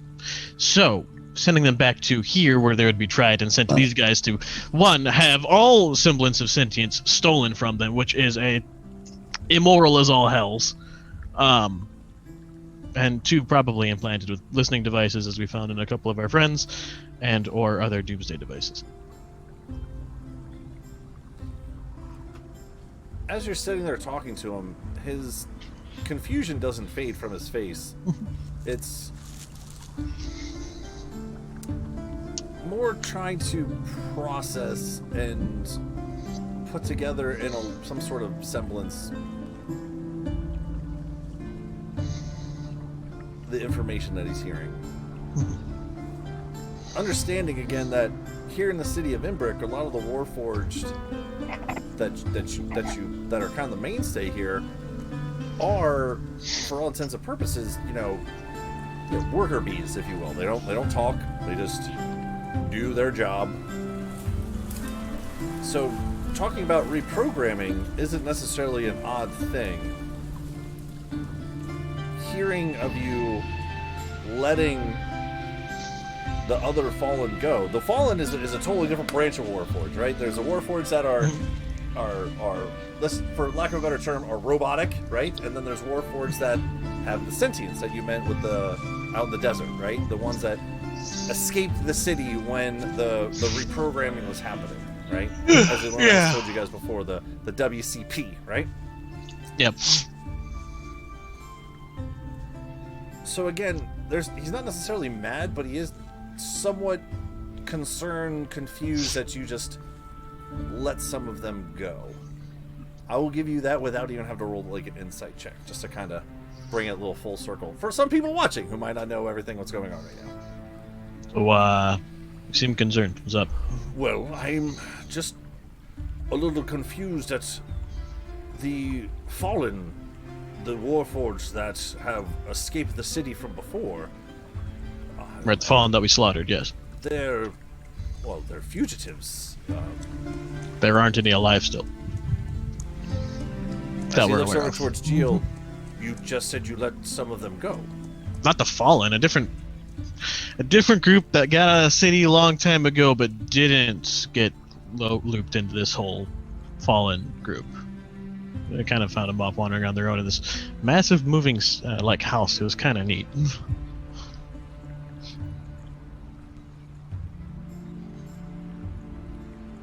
So there was the Fallen that we killed, and then there's the other guys that posed no threat, so we didn't bother with them. That's how I see it. As far as anyone else is concerned, all of these Warforged that escaped from the city are all known as Fallen. Probably because of all of the awful fucking, propaganda against any sentient machine race that's been pushed for the entirety of your life here, yeah? Because things with free will that we created are bad and scary and should be annihilated, yes? Sarcasm. No, I got it.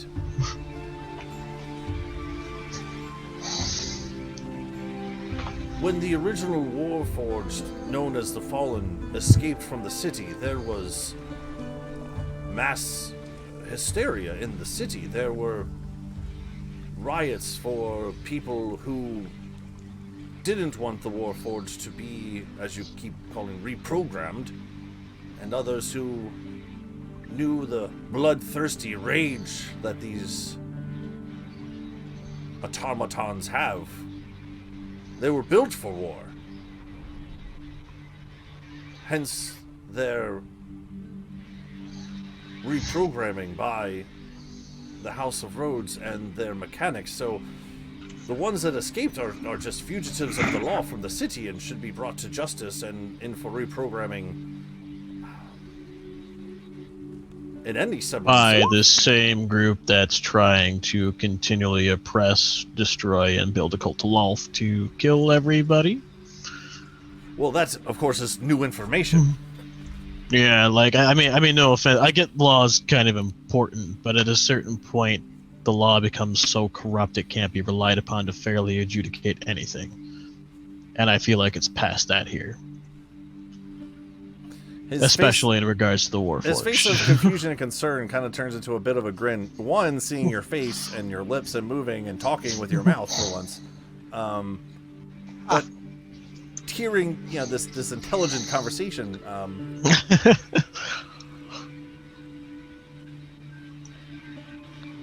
there's a lot to take in here. If what you say is true, that's not, from what I'm gathering, all of the Fallen are bad? Oh, just people. Like you or me or literally anybody else. You have to understand, not many people have seen a Warforged other than what you have seen in the city. There is no sentience there. There's simply servitude and labor and workers. Those known as the Fallen are fugitives of the law, bloodthirsty war machines to be brought in for reprogramming under the YCP safety protocols. Now, what you're saying is true about the House of Rhodes. That's a different circumstance altogether, but it's just a lot to take in there. Kind of like sits back in his chair, crosses his arms a little bit. I don't take your time on that. I get why it could be kind of a lot if it's not something you've dealt with before. Well, it just makes me think that if what you say is true,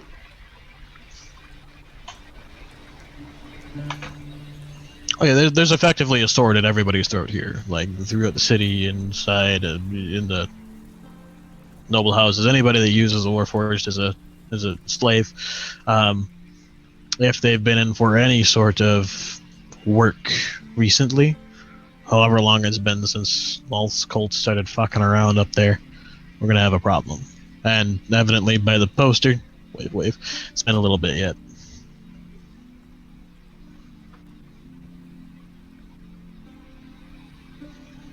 But we can't tip our hand and show that we know that yet, because if we do, problems. you'll see him silently nod his head to that.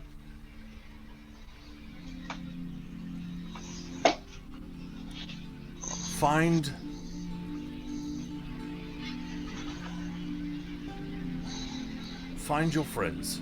Find some more information. This is a disturbing concept. If there were ill intentions to the reprogramming of the Warforged from the beginning, if what you say is true, I'm not saying I don't believe you. I get it. Full evidence is important. We in the Glory Hounds don't have much, but we do have honor and we have trust within each other. If you can find some more concrete evidence to go on, that would be something entirely different than going to the House of Courts, who you say could possibly be involved as well, so...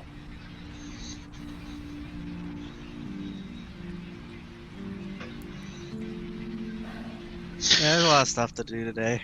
We got a couple people working on that already. We'll keep you posted, though. This is definitely something that we need as much help as we can get with. Right.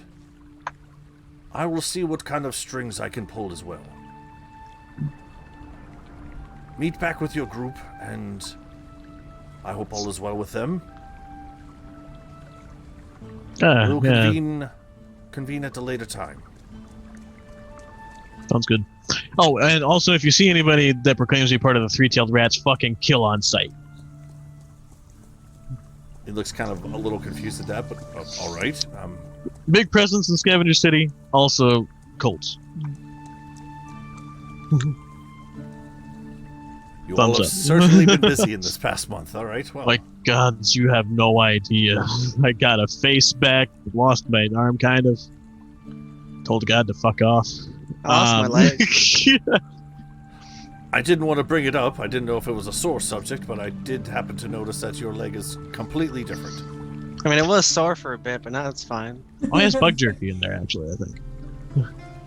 You'll see him kind of work out of that. What? Oh, yeah, no, I okay, get- go. I pull out some bug jerky for him. Oh, I love bug jerky. He'll just like snatch it out of your hands. He doesn't even really ask or Hell yeah. proceed to wait for you to give it to him. No, that's fine. This is actually quite delicious. Well, Jill's No one kind of an makes- accomplished chef, No despite one the fact makes that he likes bug to eat jerky furniture. anymore. Do you have Yeah. any more of this? I have some more, yes. I give him some more. All right, cool. How much do you give him? Because I said you basically have unlimited supply when you made this, so. However much he wants for the day. All right. I love it. Jill's about to be this man's new best friend. Despite the fact that he keeps eating his furniture. We'll call it Even Stevens on the bell thing. And he'll just get up from the table and take his tray back and walk out. All right. I walk up to the bounty board and realize I can't read, so I don't know what any of these are. And with that, we'll go over to the academy. Volt and Styx, over in the dirt. What are you guys doing? Finishing my suit. All right. Tell us what you're working on. I think we're just finishing the last couple touches and then putting it back together. So we did we did a lot last night, the night before, with Yemix. Did Yemix come back? Did you want him to come back? He said he was going to see us in the morning. Okay.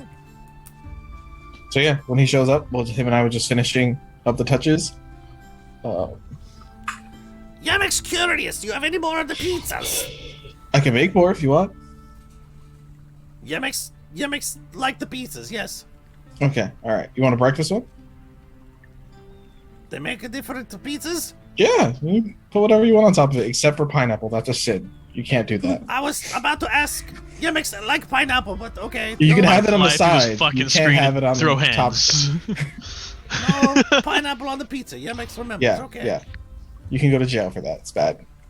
Yes. You said sin. Bad and bad. Mhm. On the side, okay. Yeah. All right. So yeah. So while he's Yemix, doing think some about quick that. touches- Yes, that would be gross. Yes, no pineapple on the pizza. Okay. So while he's doing that, I have pineapple on it. I will stick pineapple on it. I love pineapple on pizza. If it's a sin, this sticks right up Sticks does. alley. Oh no! You don't put the pineapple on the pizza. He tries to like slap it off your hand as you like go to pick it up. I'm not even gonna roll because you're probably way faster than him. I'm just going to enact that I'm doing that. Yeah, I dodge his hands. Yeah. So I'll just make two more. One of them will be like eggs and bacon, and then the other one will just be cheese, and then I'll cry while Sticks puts pineapple on it. After breakfast, after a little bit of morning breakfast, a little power energy for the rest of the crafting for the day. He kind of pats his little leather apron that he has on with his leather gloves. Yeah, little gnomish belly kind of sticking out, little food baby there. Okay, I'm ready. What do you need? All right, let's finish this up. As he walks away, Sticks, you see his little gnome tush walking away again, just wearing an apron and gloves. Yeah. Standard uniform for him. Has little goggles on too. Okay. I need you to make me some more ticker check rolls, though, if you don't mind. Sure. Sir. What do you? Okay. That's good. 22. Cool. And you were working on what parts of your suit? I was adding, pretty much just changing the style of it and adding actual, parts to it, and not just scraps that I found. It was pretty much just changing the design for the way it originally looked to the second picture that we talked about. Adding more coils to it, making it more beast-like than more human suit. Cool. If you have that picture, you can share. I did. Share it in the Shared it. Awesome. Okay, you did already. Okay. Mm-hmm. So yes, Sticks. I'll say this: Ilona and Percy, as you guys escape out the window and walk over to the academy, and you go to the training grounds. It's probably a little later in the day, probably 10:30, 11 o'clock in the morning. Yeah, we'll say 10, somewhere around there. As you head on over there, you'll see Volt's kind of putting the finishing touches on his Volt Buster 2.0. Kind of glistening in the morning sun there. Little smoother and sleeker design, a little more hulkier as well. It definitely looks a little more well made and put together. Between the Sentinel pieces and the capsule pieces from before that you've kind of makeshifted all these different things. Yemix kind of looks, as you guys, Ilona and Percy, as you guys walk up, you see Volt and Styx and Yemix standing with their backs to you, looking up at the Volt Buster. Yemix is kind of there with his hands on his hips, so it's just the backside of a knoll with his tush looking back at you. Of a knoll? I'm sorry, did I say a gnome? A gnome, not a knoll. Yeah. That explains so much. The backside of a gnome. You just kind of see him standing there, kind of like superhero pose with his hands on his hips, just looking up at it. And looking pretty nice. It does. Thank you so much for the help. Thank you for Do the I- pizza. do I owe you- I got a pizza. Do I owe you anything? Like, No. Professor Rubrik sent me out to work with you, so Yemix helps. cool. I'll make a deal. Every time I come back to town, I'll make sure I give you a pizza. Oh, deal. And he kind of looks All over, right. has his little gnomish leather hand, extends it up towards you. I give him a handshake back. As you two ladies walk up, you see his two little cheeks kind of wiggle a little bit at the handshake. I feel my twin is approaching. Yep, and you'll see them behind you. Good morning. There's still some leftover pizza. We made some this morning. I'm fine, thank you. Why are your hands all red? Oh yeah, they're still very much You okay? I'm like. just gonna kind of look at Alona. Where's Misfit? We decided to sneak out, Oh. Okay. and I fell. I kind of thought I didn't see that. Yes. I'm gonna shoot Six a glare. Oh, I thought you were gonna stop before the glare part. That would have been in character, yes. Oh goodness, where to begin? Growing up in a bunker alone with only her father and her mechanical dragon, Misfit, Ilona Lewin often felt isolated and alone for the first 24 years of her existence. Forbidden from venturing into the apocalyptic wasteland she was told lay beyond the bunker door, she often dreamed of having her own adventures. After her father left one day and never returned, she had no choice but to leave home and was enthused to discover the world that she thought had been destroyed was so alive. There was so much beauty, so much wonder, so many new friends to meet, and Ilona wasn't going to waste any time. She set off with nothing but her father's coat and her mechanical best friend to find answers to so many of the questions she had.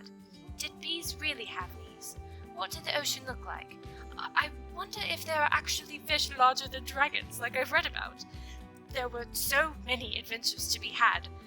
So why had her father locked her away and kept her from knowing such a wonderful and magnificent place filled with so many great people? Ilona made friends with anyone she had even half a conversation with, but soon found herself closely bonded with a group of adventurers training to be part of the Glory Hounds, a marvelous guild that she had already accidentally sort of stumbled into, but she is officially a member. Probably. Choosing to stay with these gearhearts, Ilona soon began to learn that this world was not as perfect as she first thought it to be.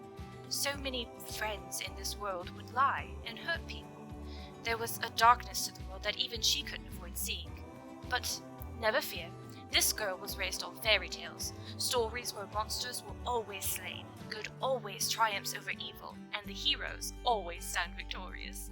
It's going to take a lot more than evil plots and devious villains to make Ilona, regret ever leaving that bunker. Freylost Akra has always been a strong-minded sort, even from his early days among the orphans abandoned at the gates of Grimjaw's compound. He was hand-selected to undergo training to become an elite shock trooper under the god, Tyr, to maintain order throughout the known lands. He maintained this reputation during his training, holding a standing record for returning other platoons as lost flags, as well as a record for the most successful captures on training missions and the most, disciplinary paperwork for refusal of orders. He was an excellent shock trooper with a bit of a mind of his own, and may have risen high among those of lofty ideals were it not for that day. That fateful day, wherein he was ordered to take part in the summary execution of a small village of reformed criminals for not more than seeking a better life than the one levied upon them by the prisons they had slowly broken free of. You see, while the rest of his squad saw hardened criminals, Freylost saw people trying to make the most of what they had, far away from any who could come to harm for it. While the rest of his squad fell too, Freylost fell away, off into the wilds until he hit a point where he could run no more, drifting off into sleep. In his dreams, he was made an offer, a chance to understand why the world behaved the way it did, why it could be so brutal, so unforgiving, and more importantly, how he could change it. All he need do was step away from his home and squad, and continue seeking power under the guidance of this new force. He awoke with an unfamiliar mask, an unfamiliar guide, and an all too familiar need to take action. Hello there. Name's Jill Ashwood Tech. My friends call me Jill. I'm a lizard folk, as you can plainly see, and this here is my introduction. I was born in what most Saskans called the Savage Swamplands. I, however, called it home, till I was run out for hunting too much. Ugh, bunch of bull. They were just jealous I was better at hunting than them. Where was I? Oh yeah, left swamp. Yeah, I left the swamp. Eventually found myself in the company of some soft-skinned mercs. They needed some muscle. I obliged. Spent a long time with them. Grew fond of them. And then one day, they died. A rival company, the Red Buzzards, thought we were moving in on their turf. So, they killed all of them. Except me. Thought they could make a spectacle of me. So they sent me over to an arena to fight forever till I died.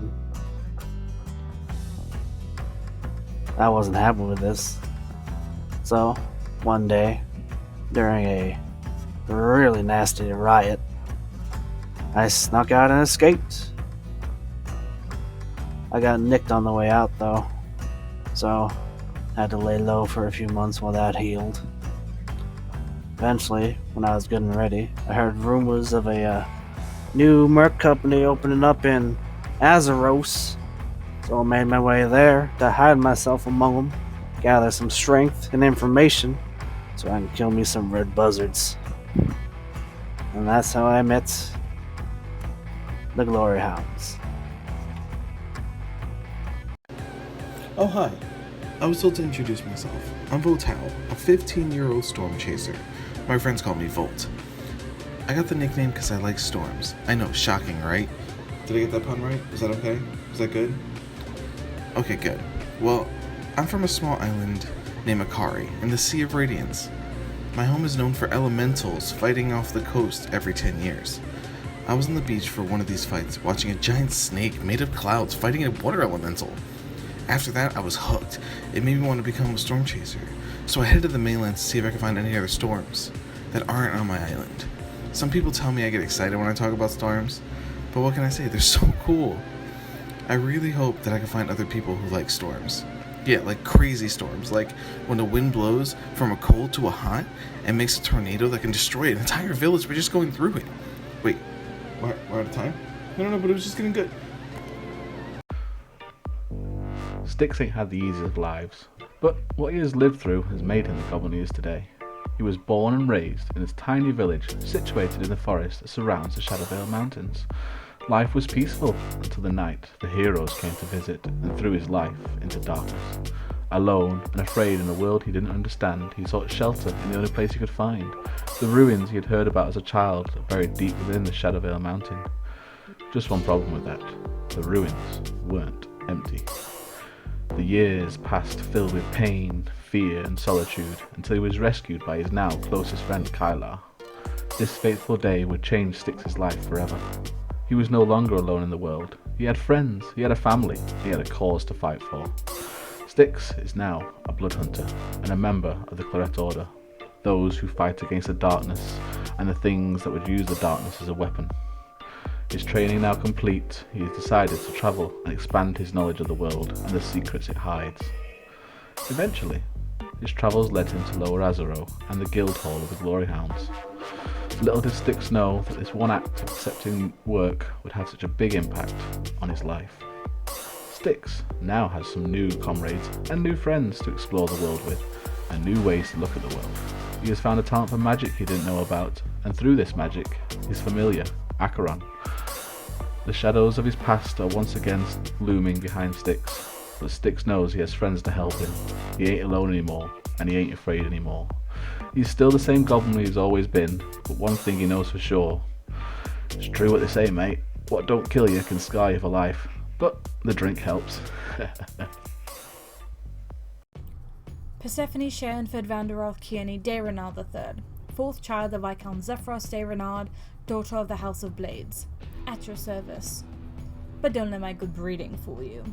My family not only rules Theros with the other 3 houses, but we also control its military. As a child, instead of playing with dolls and learning how to arrange flowers, like my sisters, I studied combat and tactics with my brothers, and I was rather good at it. Then I discovered engineering and constructed my first firearm, Requiem. Life was going well, until I overheard my parents discussing an arranged marriage for me. Having already been thoroughly disillusioned about the bliss that is usually associated with marriage, I did the only thing I could. Claimed I was going for a long visit with Great Aunt Rosalind in Upper Azeros, took the longer route by land, and remained in Lower Azeros instead.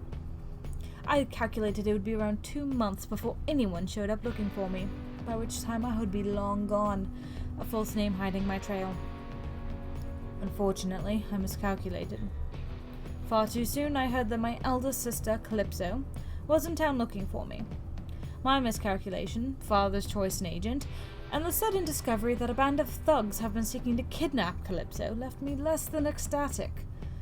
I had little choice but to reveal my identity to my new allies, and escort my sister back to the safety of our estate in Imbric, hopefully drawing out the brigands in the process. So far, things are going about as well as everything else lately. You guys are here early. It's been an exciting morning.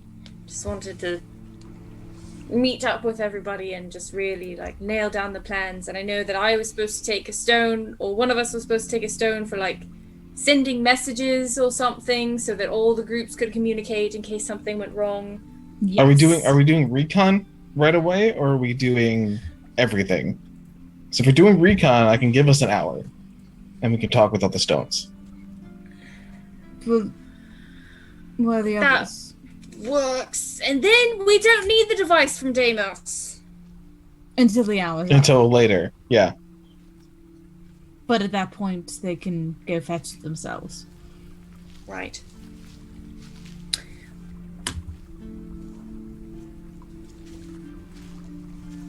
You guys okay? Oh, they went to Styx. Where did they go? I don't think we said. They followed and left. Yeah, I thought they went with you, honestly. Yeah, I thought they were going back to your place and we were staying here because we never actually said we were meeting up this morning. No. Well, unless they were very quiet, which I doubt, they did not arrive at the House of Blades. Hey, I'm sneaky. Get out. What are you trying to say, Percy? Yeah, those two can't stealth at times. It's just, Frey's weapons bang against each other and Jill's a giant crocodile. It's just, they're not the stealthiest two. I can't refute You'd definitely know if you were there. Percy, could you scry on them? And Alona would definitely know if Frey was around. Scrying orb. Yeah. Well, no, she would look up. What that means, Styx. How do I resist Because he's scry? tall? Yes, if I talk to Frey, Yes. I Only have makes to look sense. up 100%. because he's tall. Yes. Yes. Yes. Yeah, you can resist a scry. I'm It's gonna go into my suit. something, right? So I'm going to scry on Jill because he's probably the easiest. to Don't forget to target. add 3 to your save there, buddy. Paladin auras. Yeah. So let me. So I Wisdom roll save? Wisdom Wisdom saving save throw? at 3. You get to be the 17. So It's more because they know each other. Yeah. Oh yeah. Yeah. No, I'll just use this one. Oh, Yeah, it fell out familiar, of the tray. so he gets a -5 penalty to that, and 8. I believe the DC was 17. Oh, don't worry, I rolled an 8, so you're fine. It's a little tickle in the back. You know, you ever feel like a little chill goes up your back, like your neck? Just feel a Yes. little chill, Yes. Jill. Kind of shake it off. You see me looking at a bound. Yeah. You see Jill just blankly staring at a large board Eventually, you see Frey come up like next to him. I think that went well. Yeah. Oh, right. So what were we? Right. You can't read. Anything look good? Look at the board. Make an investigation check. I would say with advantage because Jill's helping you, but he cannot read, so it's pretty much a flat roll. I'm not going to give you disadvantage. Well, I have a +0 modifier to investigation. That should be fine. That's great. And I rolled a 1. Oh my goodness. In this moment, when Jill says, I can't read, you look at the board. Oh God. Oh God, I can't read! I can't focus on any of this, man. I don't know what was in the pizza last night, but I'm kind of fucked up still, somehow. A lot of drinking, a lot of pizza. You guys slept really well. It's kind of still half waking up. I should go do the thing and then come back and look at it. Probably. I feel like everybody should be there to agree on how a job to read. anyway. God damn it. We should probably all be here to vote on whether or not we do that anyway. Yeah, that's true. So we should get over to that print shop, yeah? Yeah. And then they start heading towards the print shop. I want to scry last. So 10 minutes. In your scry, Persephone, you hear Jill say that I can't read. And a moment later, you see Frey look at the board, proclaim that he cannot read as well, as they continue to stare at this board, and then eventually walk away.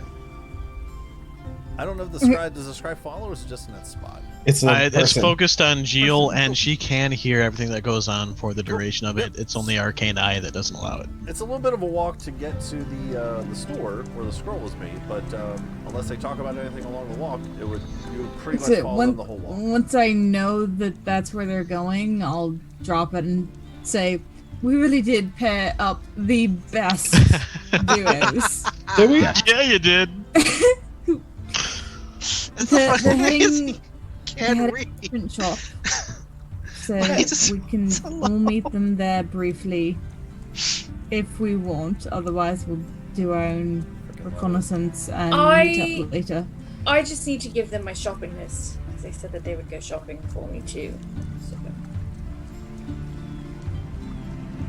Alright, well, we just finished the suit. While I say that, I'll hop in and I'll just Do we know where the shut store it down. is? Yeah, I will say that Monak would have told you where it was. Okay, thank God. Thank God. And whether or not you can follow I should have you roll for it. I will roll to see if I have to roll for this. It was just lines. It wasn't words. No, you're fine. Okay. Thought that was only fair to... After that debacle about reading a board. Look, man, I'm telling you, Bro and Volt put something in that pizza. Could be. I mean, I ate it. I feel fine. Though I can't read already, so. I should have had it reversed where Jill can read now. I understand these squiggles. What? How is this happening? So yeah, I'm sorry, you guys are back to the academy. I'm sorry, continue. Alright, so recon now and we'll meet up later? I suppose. Yes. Want to get a look at the House of Roge during the day to make sure they've not added any security since last time. Yep. There's just the security cameras and the wall last time.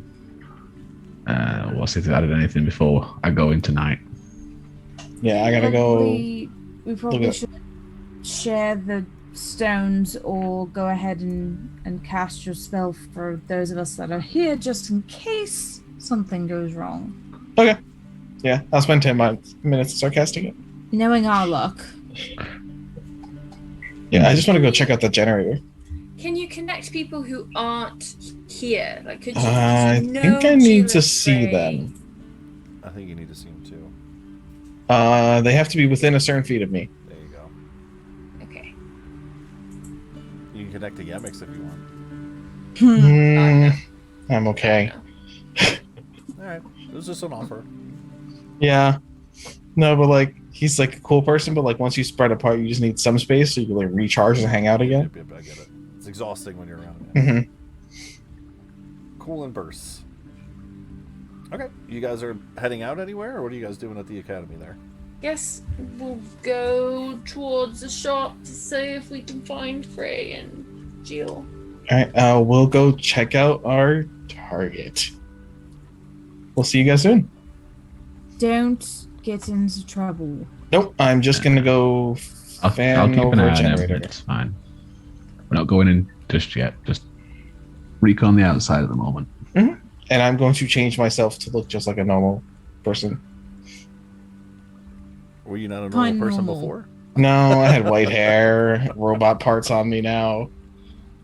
I stand out. Okay. What would you like to look like? Just really curious to see what normal person means. Yeah, we'll just be like a guy in a suit, dark hair, like combed back. Yeah. Bowler hat? Yeah. Meaning like somebody who looks like they're supposed to be on this side of the island. Ooh. So okay. wealthy. Okay. Noble-ish. Mm-hmm. Okay. Cool. Just make yourself a splitting image of Deimos. Just right in front of Alona. No? Okay. All right, cool. So you guys, Volt and Styx are heading over for House of Rhodes Recon. Frey and Jill are heading to the store, and Ilona and Percy are trying to meet them at said store. I got that all right? Cool. Yes.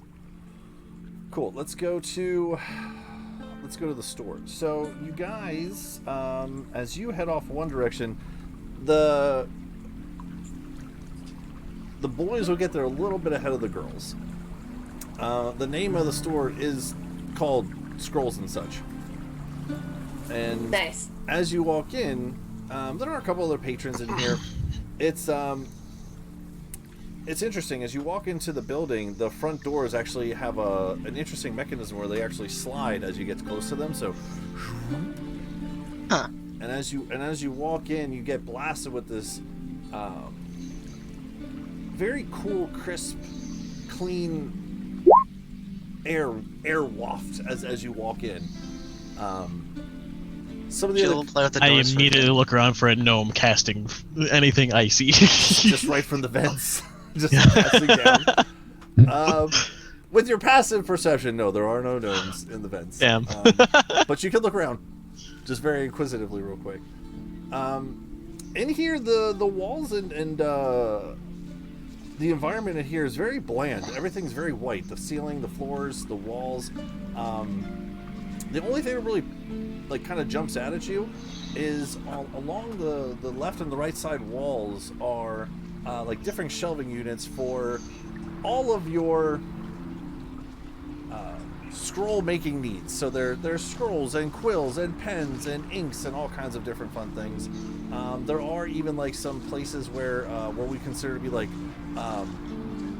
cardboard boxes, right? But folded in half, so you can unfold them and make them into boxes.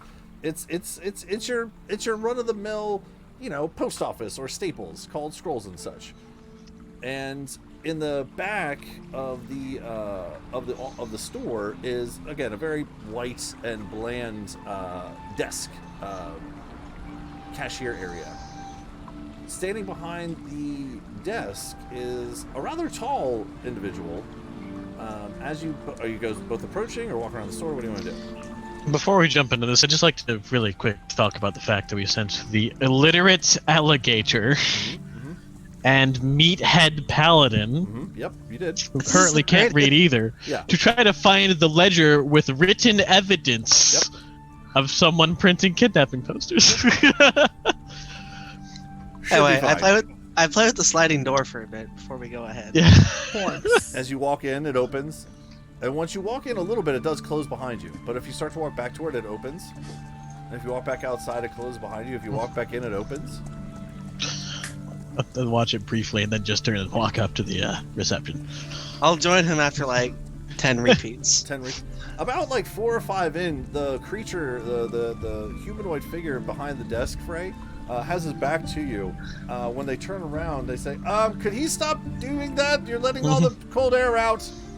You mean it's like a finite amount of cold air? Where are your refrigerator gnomes?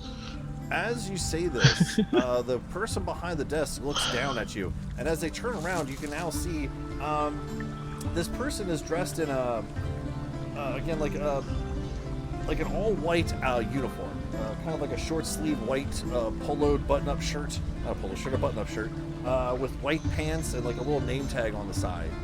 And go ahead and make an actual perception check. Okay. Oh shit. Natural 20 for 25. I should almost have you roll disadvantage just because of the fucking 1 from earlier trying to read.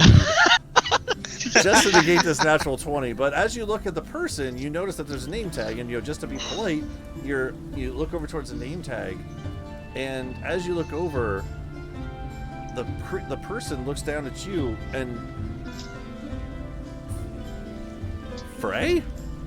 And as he says Frey, you look up at him and you look at the name tag and it says Fox. Ox? Yeah! But as you look at the name tag, what's odd is, again, you're looking up at this person. He's a little taller than you remember. And you hit a growth spurt? You didn't recognize him. He didn't recognize you because, again, there's no mask. You still have the boar head. You know, the shirt's a little different. There's no like weird things on your arms. And that he's actually kind of wearing a shirt now. Yeah. Yeah. He heard your voice, which as he turned around to yell at Gio walking in and out the door, he looked at you and kind of took it all in and recognized Gio and recognized you and said Frey.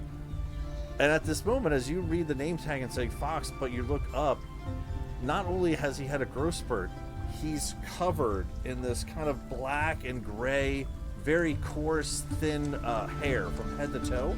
Has elongated, somewhat cow-looking like ears, and like a snouted face.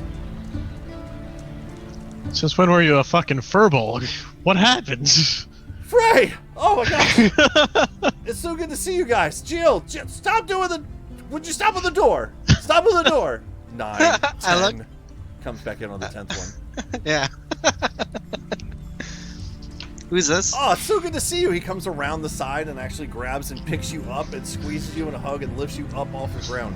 Furbolgs have double lifting capacity strength or whatever the heck it is, so we're going to go with that. Huh. I have so many questions. What the fuck? How the fuck? What? What the fuck? How the fuck? What? Okay, so... I can answer that. Hold on, just give me 1 second. Ma'am, do you need any help over there? You see there's like this old lady off to one of those side shelving areas, like this kind of elderly woman. Oh, I'm all right. Yeah, just continue with your friends. And she just goes back to like, okay, all right. So yeah, guys, it's so good to see you. So the what? You got like a back room we could talk. I feel like this is kind of sensitive. I have so many questions. Well, let me just. I can't really take you in the back. That's for employees only. But yeah, but like I'm one of your oldest fucking friends, and this is kind of a big life experience. I have a face, and we have a lot to talk about. It's kind of private. I just got this job, man. I can't be taking people in the back. Just why are you working here? You could probably get in good with the Glory House. You were literally. All right, let's just go outside. It's fine. No, I can't leave the store. Let's just. He kind of like brings you off to the opposite back room. corner. Look, Jill, can you like regurgitate that bell?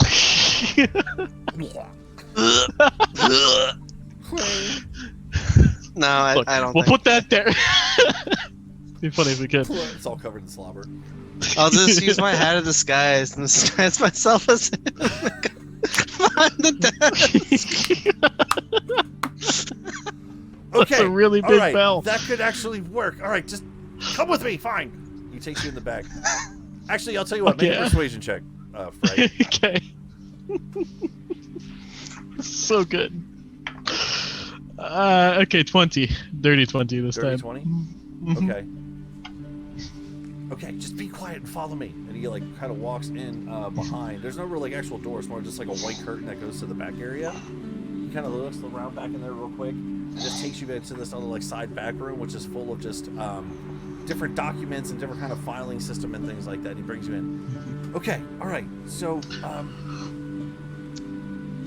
the disguise is like the same, except there's like a bowler hat on top. And I just walk behind the desk and I wonder who that was. Because I don't think I ever met the other guy. No!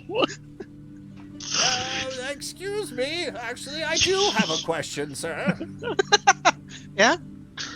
What's up? Could you tell me if these are made of certain... Is it paper or a different sort of material? She's just holding up like a random scroll asking a fucking random question about paper.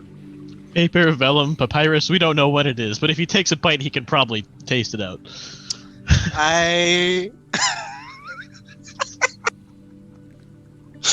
I'm not too familiar with this type of material.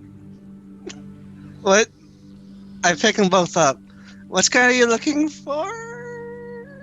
Well, I need a thicker card stock. I'm making a card for my granddaughter's birthday. Alright.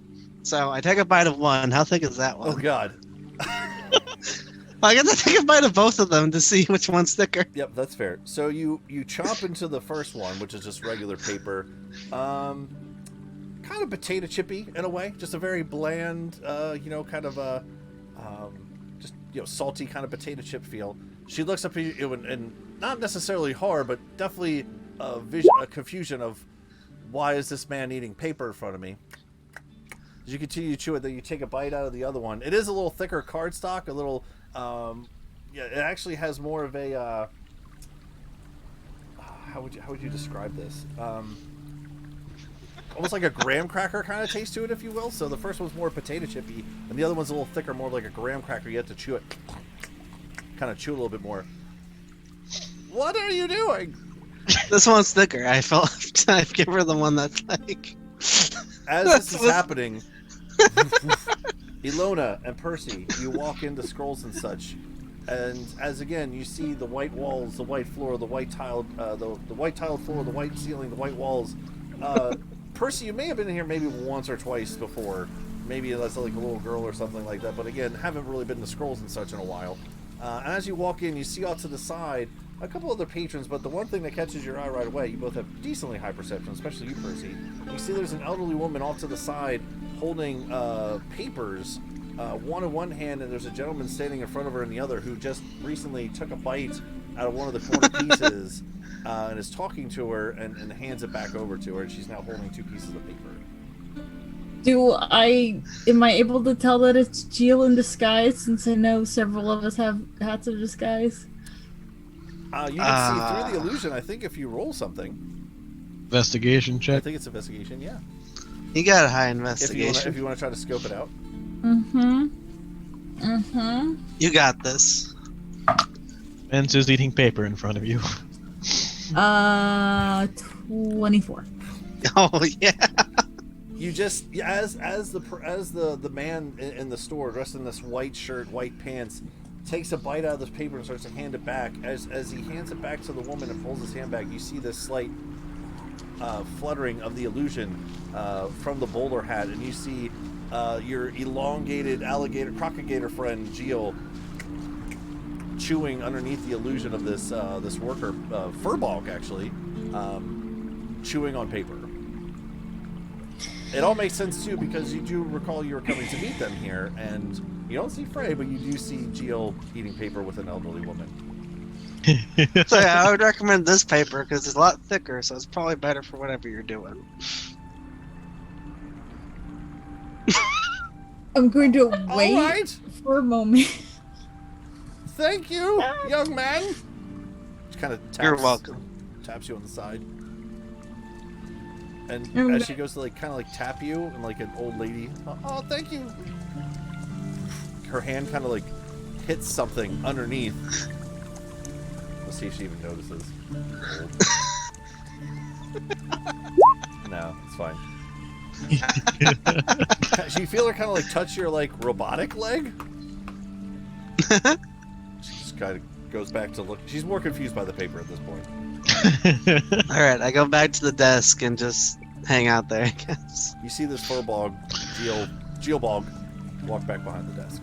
I'm gonna go over. Where's Frey? And who are you supposed to be? Why are you You see on his name tag, there are no letters where a word would be. There's just the image of a name tag. There are no actual letters. Because he can't read. It's just squiggles.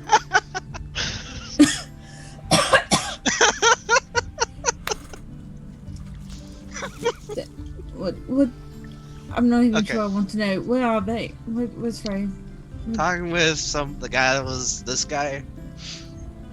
Oh, right. Why and where? I don't remember where. I think he's a friend or something. I just.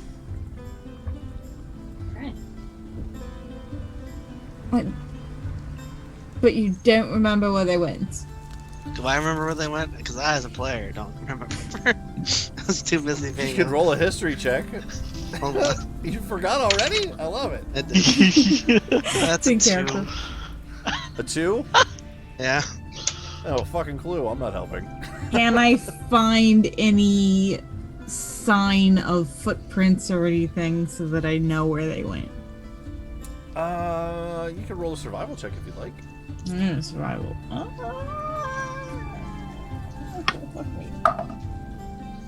Nope. It's odd. Like, it's so oddly clean and refreshingly cool in here that as you kind of look around, it's again there's like one other patron over on the side, this old lady geobog behind the desk, but other than that, you kind of look around. Doesn't seem to be any indication of Fred. Like, you could have missed them going up at the front. They could have went in the back. It's all up in the air at this point. Hey, why are you guys here? I thought you guys were doing something else today. I mean, we can give it to. I'm gonna pull out my shopping list. Do you promise not to eat this? Yes. Don't trust him with that, young lady. As she approaches to buy the cardstock with the piece that's eaten out of it. It's a very strange young man. I'm gonna whisper over to Alona. I'm just not sure I trust him alone, and I'm not sure how long before Frey's back. Right. Well, do you want to go find Frey and I'll stay here? Do you want to stay here and I'll go find Frey? Do you have some magical means of locating him?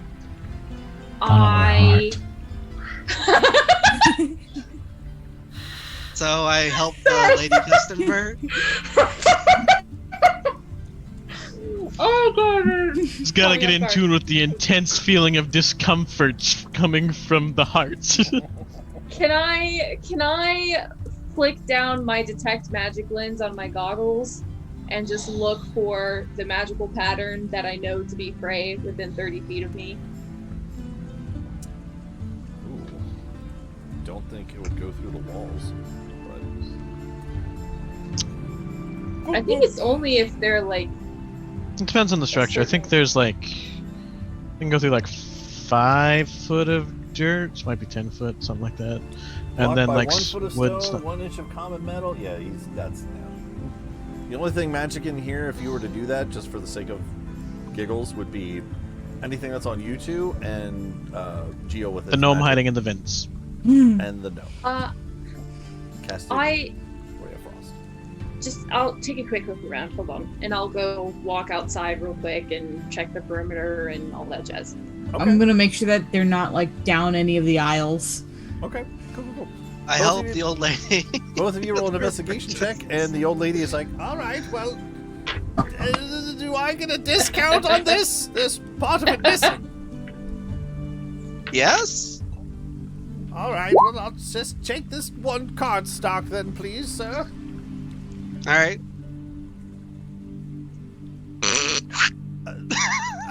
How much is it? There's a price tag on here, but I can't read. No, I'm just kidding. What's the price tag say? Is it just a number? Well, it's hard to read. It's very small. She kind of like squints really. I can't really read it. What does it say? What does it say? I don't know. Roll an intelligence check with disadvantage because you can't fucking read.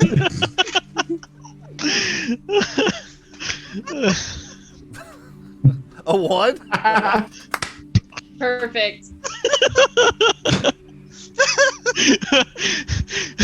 That's about right. What up? My name is Jill, and I never learned how to fucking read. I mean, as you're trying to do good customer service, right? So you wanna help this old lady out, but again, not being able to read, you try to play it off, and as you look down at the price tag, I mean, Gila could say anything. You have no idea the price of paper. You don't know how to read the price tag. It could be free for all you know. It's free. This old lady's gonna have the weirdest gift for her grandson. Walk up, just hand her a piece of cardstock with the big old bite taken out of it. Well, I cannot thank wait you. to read her Yelp review. You should really go to Scrolls and Such. There's a very nice gentleman there. Well, thank you, young man. Are you sure? Yes. She just looks into a little coin purse, starts to look, hands all wiggling as she looks down. The nice man might eat your paper, but he gives you a great discount. Yeah. All right. Well, thank you very much. My granddaughter's going to love this, I hope. She just waddles her way. Their grandson. That gave me a great laugh. That was a great laugh. All right, what's everyone else doing? I'm okay right now. So good. 16 and a 26. Persephone, as you kind of like go around the rest of the store again, there's as the old lady's kind of leaving, the doors open and closes. There's only one other patron in here that you see, and Ilona with a 26. As you kind of go outside and kind of do a quick scope around the building, I mean the building does look a little bigger towards the back than what you originally perceived when you were inside the store. So it looks like there could be some sort of back office areas. There's even a back door to the back of the building. Can I walk in the back door? If that's what you want to do. Yeah. Okay. You walk in the back door. As you open the door, you find yourself in this kind of like skinnier hallway with some, again, a lot of white in here, but as you kind of walk in, there's looks like there might be two more doors on this hallway to the right and one more doorway on the left-hand side. And as you look down the hallway forward, you can actually see what is the back side of those curtains that you would have saw on the other side when you're in the store. So as you're coming through here, two on the right, one on the left. Can I like listen at each of the doors and see if I hear Frey's voice? Sure, make a perception check. Right. Super great at perception.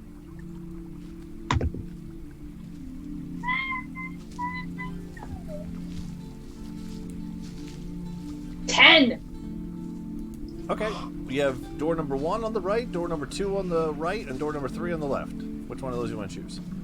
Yeah, I don't know. Whichever one's closest. Closest would be door on the right on the door number 1. Sure. Okay, as you kind of lean in there with that 10, you do hear mumbling, but you don't necessarily hear how many voices or what they're saying. Just mumbles on the other side of the door. I'm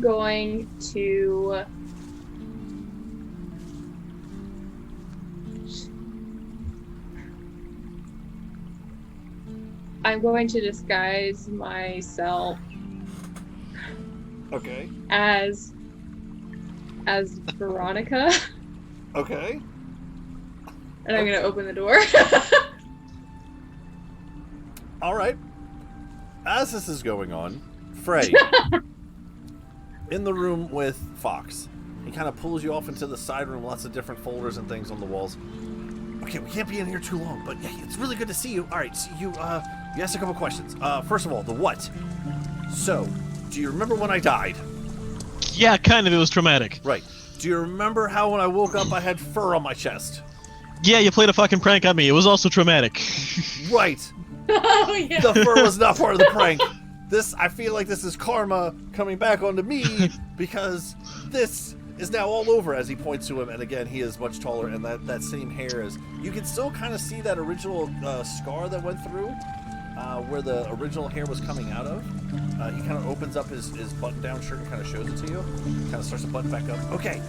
I don't know. I just, like, it slowly kept going, and I was like, oh gosh, and I shaved it a couple times, and it just kept coming back, and all of a sudden I woke up, and I had this face, and these ears were getting bigger. Good news is, you're taller and you got a wider frame, so, like, you can definitely get some serious fucking gains at the gym. Good for you, buddy. That's a good point. I mean, I have been keeping it, regular, but I didn't know what else to do. I just needed money, and I took a job, and I've only been here, like a week or so, or even less than that, I think, and we can't stay back here too long. Weren't you literally in good with the Glory Hounds, though? Like, I swear they were... Well, I'm not, like, in with the Glory Hounds, man. Well, shit, do you want to be? Is that even the big boss kind of owes me. I could set you up. Well, do they pay good, or, like, what? So it's like on a by-quest basis, but, like, you go out, you do things with your big muscles, and you make money for it. Well, I mean... I just got this job, man. It's really hard to find work in this town, so, I mean, it's like... unless you can... I feel bad just quitting. I just started here. Yeah, well, don't, because they literally printed posters to get one of my friends kidnapped. I pulled out to show it. Look at this shit. Look. Watermark, right there. You see that shit? That's why I'm here. I need to know who ordered this. I'll kind of take it and look at the watermark. Oh, okay. I'm not really familiar with all the different codes yet. I'm still learning all the... You'll see him. You'll see he switches over from, like, a nervous new employee to, trying to help his friend here in a moment. Okay. I'm not really familiar with this. I mean, maybe Fred would know, but I don't. Do you need this, or? Hold on. Wait. Oh, God. He goes right back into being nervous again.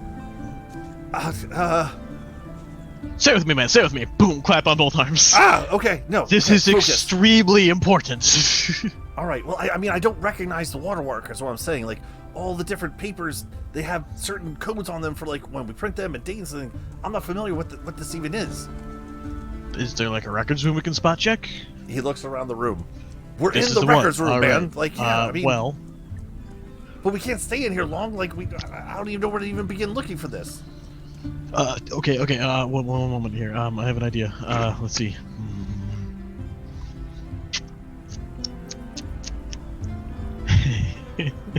As you're thinking, Persephone back in the store.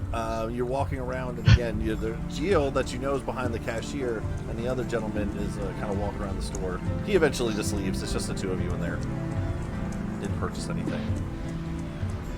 He may or may not have seen the other guy buy paper. It was like, nah, I don't need paper that bad, and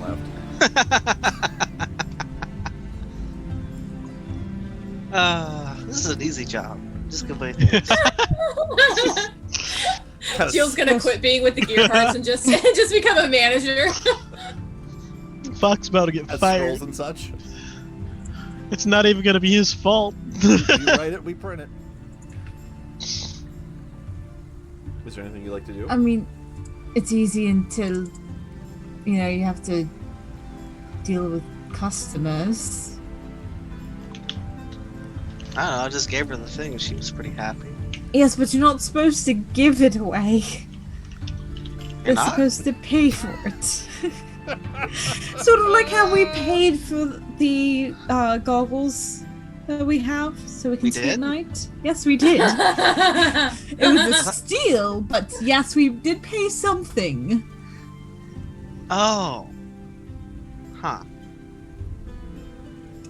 Do you have any money? Like, at all? No. This is why.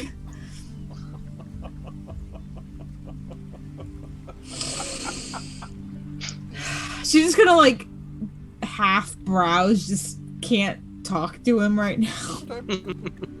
Just even with your passive perception investigation, Percy, like I said, pretty much anything that you'd find in, like, a Staples kind of store was in here in terms of the paper side of things. Like, again, I know Staples has, like, chairs and, mouse. Yeah. Not to that extent, but, scrolls, parchments, quills, pens, inks, stamps, wax, anything like that. Ilona, you open the door dressed as Veronica, and as you open the door, you open up into a smaller office, but an office nonetheless. there, as you open it up, you almost like clang your door into something, and as you open the door and walk in, there's a person, a human, sitting in a chair that you open the door into the chair, and as you walk into the room, in the middle of this, all of maybe 8x8 size room is a desk. There's a gentleman sitting on the other side, dressed in the same white button-down polo, sitting at the desk. Can I help you? Sorry, love's just looking for the bathroom. I'm gonna close the door and I'm gonna go to the next room.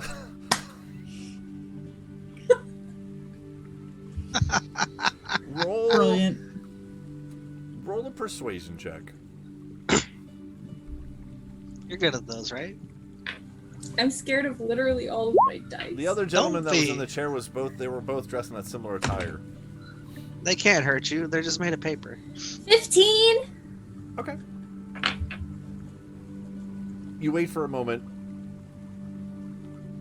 Oh, I don't wait. I'm just walking. Like I just leave. All right, cool. You hear from behind the door. The next door over.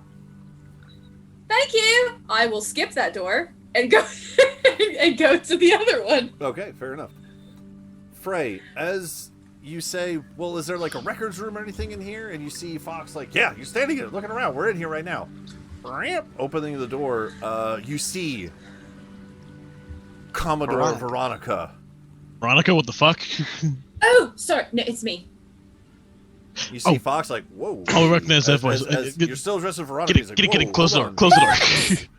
Yeah, hey, shoot, get in, close the door. You drop this is the records room. This is the records room. This is where we need to be. This is where we can find the thing. It's all organized, but Fox is new and doesn't know it. He's been great, but he doesn't know what we're looking for exactly. Oh, Ilona! You did something different with your hair. I did. I grew it It's everywhere. Everywhere. Yeah, It's impressive. That doesn't freak you out at all? No, you're still you. I don't care. Coming justice for the prank. You see his furball cow face, kind of. Do you still have cookies in your pocket? Of course, always. And you see him reach down to these white platted, these white pants. He looks out and he pulls out the equivalent of animal crackers.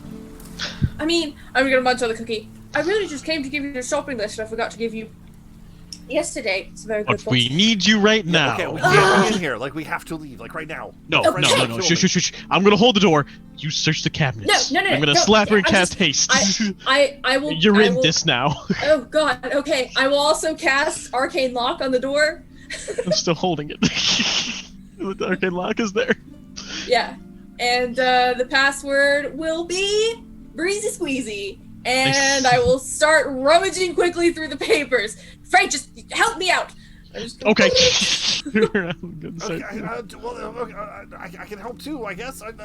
Yes, to help. Remember, as far as your boss is aware, you were at the front the entire time. Gil's been up there. I'm sure he's doing a great job. Oh no! Wait, you left Gil up front? What's Gil doing? You left Gil up front. I don't care. Doesn't matter. I'm just gonna focus. All right, Frey and Fox will roll regular investigations. Since Ilona is hasted, I'll let you do advantage. Oh yeah. Fox doesn't find shit. I rolled a 17. I have a +0, so 17. Nice. I rolled a 25. So nice. Not bad. As you guys are looking through these documents and files, what you find is pretty boring at first. For the most part, it is very organized documentation. Frey probably doesn't care too much, but Ilona might be impressed by the organization of dates, alphabetized, numerical order, like every sort of organizational system almost like conjected into one. I fuck everything up. Yeah, just someone putting papers back. Papers everywhere. No. I'm gonna try to sort it back in order. As you're collecting. Yeah. Even with that 17, unfortunately, Frey wouldn't find anything. But with the 25, as you guys, how long are you guys gonna take in here? As long as it takes. Door's locked. I'm not leaving until we find it. Fair enough. With the 25, after about like 7, 8, 9 minutes of searching, just again, no real track of time. Just you're in here kind of long. Even Percy out front and Jill, it's 7 minutes, 8 minutes, 10 minutes. Like you're borderline a little nervous here as to what's exactly going on. you will eventually find that, again, like a lot of these papers are more or less manifests, like papers that are imported in, different supplies and things like that. You see, like, there's this whole thing of, like, employees who've worked here before, and, hire dates and fire dates. Again, all this stuff is you're apparently just throwing it all over Helter Skelter. As you find this one folder, you open it, and you see other paper that has the same watermark as the wanted poster that you originally had before. And at this moment, you hear, "Who's in there? Hey! Open up!" Just look over at Gio. That's Fred. That's Fred. So I hear the knocking on the door? Yeah, both of you out front would definitely hear that. I walk over to the curtain and I push, like, what's going on? He looks over toward you. See this human, kind of elderly fellow, not too old, kind of like balding on top, but a little bit more hair on the sides. You see him look over towards you, Jill. He says, "Fox, there's someone in the records room. I can't get." He's still knocking on the door. "Come down here and try to open it." All right, I'll come over there and try to open it. All right. I am going to take how many of them do I have? Both bird decoys and mouse decoys, and wind them up real quick and just let them loose in the store. Oh God. Okay. All right. Okay. So as Fred is yelling for Fox at this point to come down and open the door, Gio, go ahead and I guess you could just roll an athletics check to see if you can open the door. And as this happens, you hear this squeak, and you see this little rat thing just kind of scurry, down the hallway as another bird goes flying by. What is going on? Fox, now there's a rat! Kill the rat! Jason, get out here! You see the other gentleman from behind the curtain come out. You see, it's kind of like, it looks like the same guy, but in a younger version. Has a little bit more hair on top, but the same similar features on top. Jason, get the rat! There's a rat in here! Ah! He just starts to run trying to get the rat. I'm gonna ham it up by going, "Oh my God, it's a rat!" I'm sorry, man. I'm trying to just go running around the run store. Between the curtain and the rat, he's still trying to follow. He rolled a 2, so it's gonna take him a hot minute. Anyway, I rolled a 10, so I don't think I'm breaking that door yet. You hear, "Open the door! Come on! Ah, there's a rat!" You hear kind of muffled things behind the door. Shit! We gotta get out of here. What are we doing? Not yet. It's not fine. I'm gonna get fired. What are you talking about? It's fine. They can't get in here as far as the word. Yeah, that. We gotta get the hell out of here. What are you talking? I ignore him and I go back to looking. Okay. He doesn't know what the password is, so we can't get it open either. It's We're true, fine. he doesn't. So, when you look at the watermark, we're gonna go over to Volt and Styx. Son of a frick. They're just like Volt and Styx. drinking alcohol and just having a good old time. You guys head on over to the House of Runes. So, set me the scene here, if you will, from your perspective of what the plans are. Like, how close you want to get, what exactly you're looking for, how long you want to do recon. Just talk it out so I can kind of explain what it is that you're finding and seeing as you're going. Volt's looking for generator, cables that attach to the building, cameras on the outside that are also connected to the generator, and any light fixtures that might also be connected to that area. / fuse box. On the way over, I've cast disguise self on myself so I don't look like Sticks, and I'm checking the perimeter wall, the guards, sentries, see if there been any upgrades or changes since then. Look at the locations I remember the security cameras being in last time. Spend a while, and then at some point I'll send out Acheron to a loop around for an aerial view and have a look through his eyes as well to see if anything's changed since last time.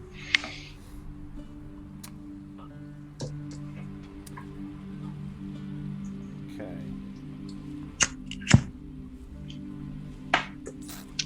Let's go ahead and have... Okay, so first of all, just for my own notes, Volt is, you said default human, right? Yep, default human number 2. Number 2, sorry. And Sticks, what would you like to look like? I put a picture of the halfling with a cowboy hat in Discord. There's a picture in Discord? Yep. There is. It's the bottom one. Oh, okay, cool. So what is that like? Is that halfling or no? Yep. Halfling, because they're about the same sort of size as Sticks is. Because Sticks is slightly taller than a gnome. Halfling, Indiana Jones-ish guy. Yep. Okay, cool, got it. All right, so if you guys are going to investigate some stuff, how long would you like to take? So, if I recall correctly, okay, so this is roughly 10 a.m. when you guys are doing all this. By the time you guys go to the academy, do some stuff, it's probably about, it's still a little bit before noontime. We're just going to say 12 noon just for easier math. So how long do you guys want to spend reconning? I don't think I need that long. Okay. About a half hour or so, just to scope out all the perimeter and stuff like that. Okay, cool. Let's have you gentlemen roll for me, since you're looking at separate things, investigation checks, please.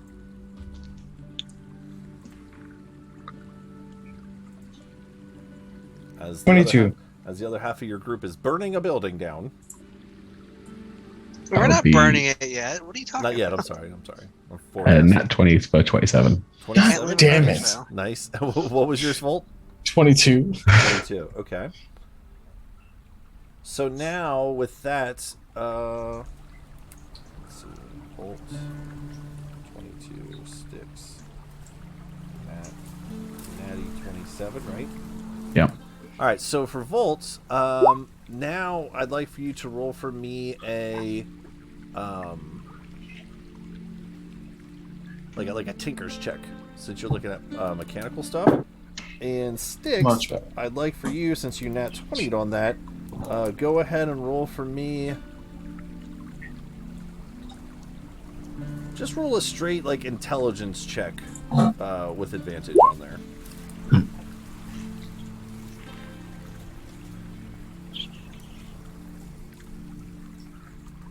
20. Okay.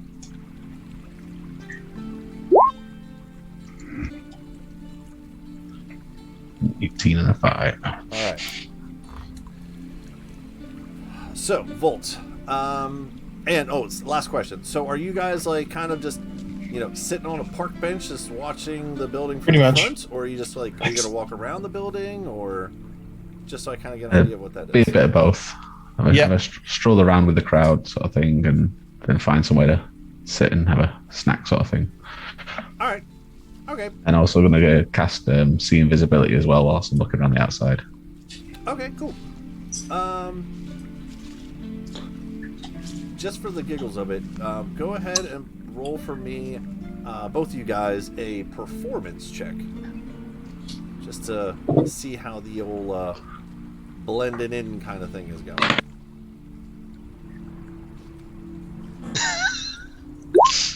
Stop. Jilton has to roll that. What, blending in check? Yeah. 16, 18. Okay, cool. You feel relatively... Hey, you beat him on one. Nice. With your, kind of, just blending in, kind of walking around, hanging out, two dudes on a stroll kind of thing in the park, you feel relatively, no one really casts you any eyes or anything like that. When you look at the tech side of things, Volt, as you're looking at the House of Rhodes, Sticks had informed you guys before that there were some, what he would consider to be some sort of surveillance or something on the outside.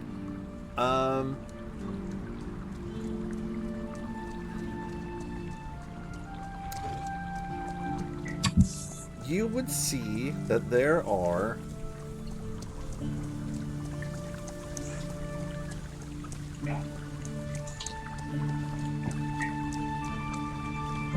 there are 10 what you would consider to be, some sort of surveillance optical, some sort of surveillance camera. There's 10 separate ones.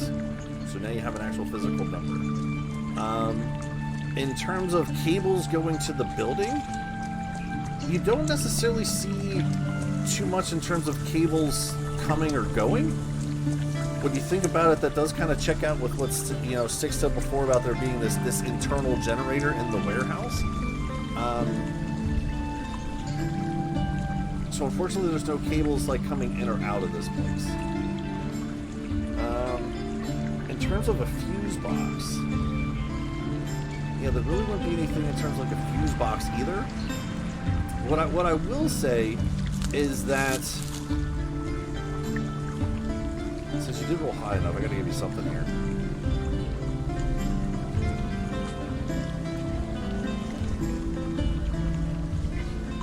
What I would tell you is that in this sort of thought process, I guess, is that if what Styx is saying true about there being like this internal generator in the building, you almost get the impression that the dwarves perhaps put all their eggs in one basket, if that makes sense.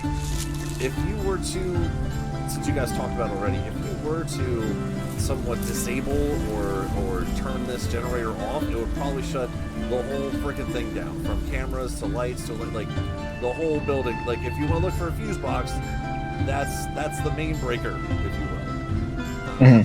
So unfortunately, like I said, there's nothing really too much on the outside beside those cameras. Oh, and on each set of cameras, there's a light too. So you, I'll give you that. Those, I think Styx actually remembered that from before too. They are kind of like on some sort of motion sensor, where the light will turn on within a certain radius of being, or a certain parameter of being out front. And those 10 cameras do pivot, so they're not fixed. I can tell you that too.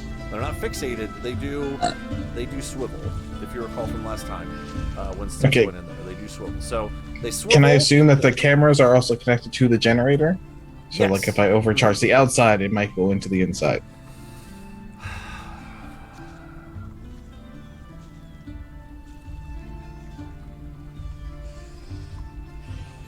Hmm. 27 Tinker. I would say, since you rolled high enough, I'll let you know that as you sit there and think about it, it's not just like a fuse box. Tripping one isn't enough to trip the whole thing.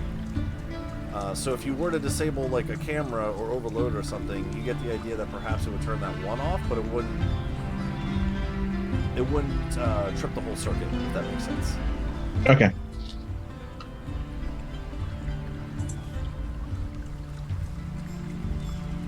So the cameras swivel. There is an AoE effect, if you will, of the lights turning on, motion sensor. They're all connected to this generator. You get the idea that the whole house is probably connected to this generator. And if there was a fuse box, the generator would be the fuse box that, if you turn that off, the whole fucking thing shuts down. It's like an all or nothing kind of thing with the power source. Okay. Alright, Styx with your nat 20. You're looking for guards and such. Okay, cool. First of all, in terms of guard presence, the last time you infiltrated this building, there really wasn't too much in terms of guards. There was ones in the front, ones in the back. There's really only those two entrances, if you recall. As you guys kind of walk around, I would say that in the short amount of time that you're there, you do notice that there is a little uptick in numbers, but there's no necessarily what I would call like more of like a stringent routine to it. It's not like there's 2 guards here and then every 20 minutes there's a new change of guards and then there's 2 over here. It just looks like there might be a little bit more than before, but it does still seem kind of what I would consider like loosey-goosey in terms of guard changes or anything like that. It's just guys kind of walking around the building every now and again. Yeah.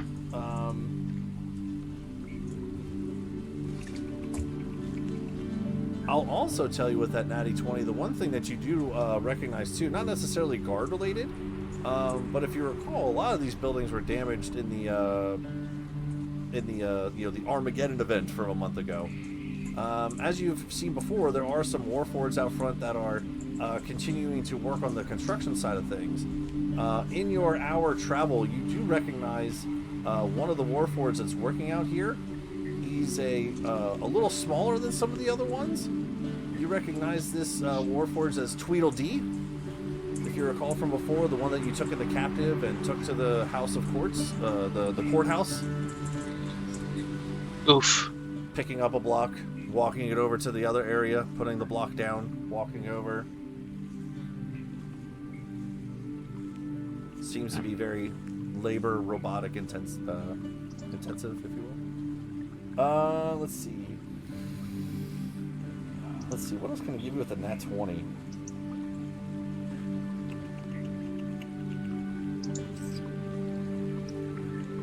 You put any bars on the windows where I got in last time or anything like that? No, nothing like that. No. Actually, here, I'll tell you this. With that nat 20, the one thing that you notice is, again, a lot of these noble houses, it's the house, there's like a back garden court type area.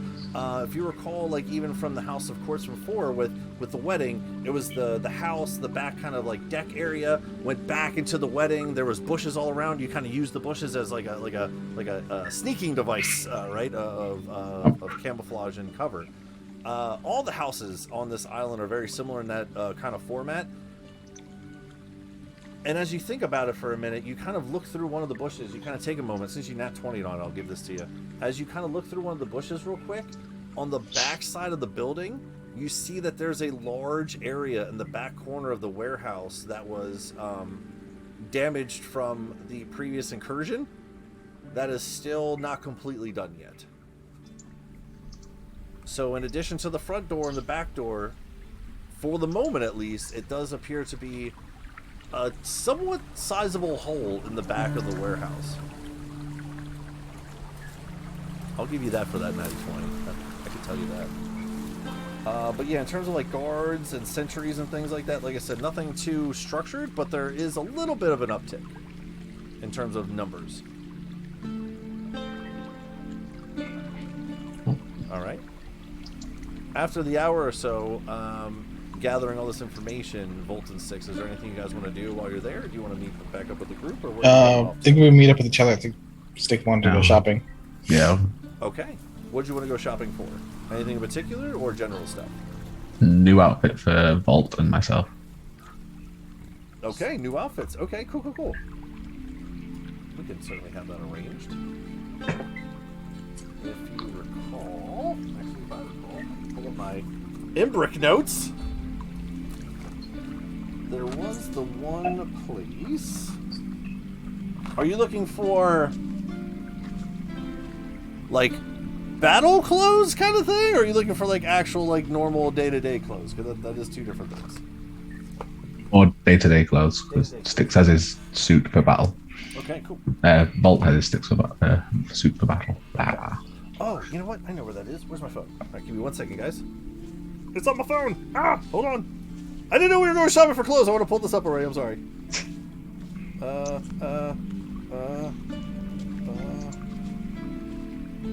There. Nope. Wait. No. There. Yeah. Nope.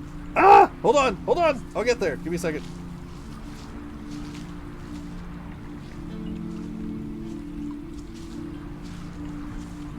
I literally just looked at this the other day, too. Anyway, while I'm looking for the name of the store, because that's going to drive me crazy. What in particular are you guys looking for? In terms of, like, outfits, colors, the actual, like, materials or the style? Like, what are you guys looking for? I'll put a picture in Discord for Styx's one.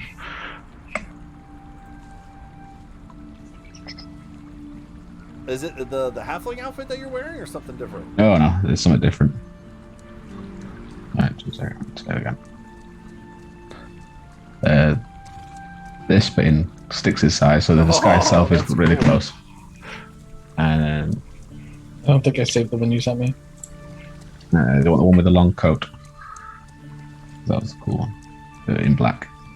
2 seconds. Alright, until I find the name of this place, whatever. So as you walk into the designer store, the one gentleman that you walk into, a halfling, a little taller than you. Hi! What can I help you guys with? Yes, we're looking for some change of attire. A friend here. And you're still dressed in your halfling outfit, right? Yep. Well, I can tell these are very dirty and dusty. Yeah, so we've been traveling for a while. Kind of leans in. And we've still none of us showered. And you kind of... Yeah. Some of us showered. Did 6 shower? No. Nope, okay. Kind of leans in. I can certainly try to help you. Just give me 1 second. Is there anything in particular you're looking for? I'll give him a rough rundown of what I fancy. Oh, very dark, very mysterious. Okay. Give me 1 second. Let me see what we can do. Let me take some measurements. I need you to hold out your arms. Yeah. And as you hold out your arms, he takes this measuring tape, and as he goes to get your bust and your waist, his hands continue to go through the illusionary clothes that you're wearing with the hat on. I'm very confused. This is very hard to get actual measurements. What is happening here? Why do my hands disappear? Sorry about that.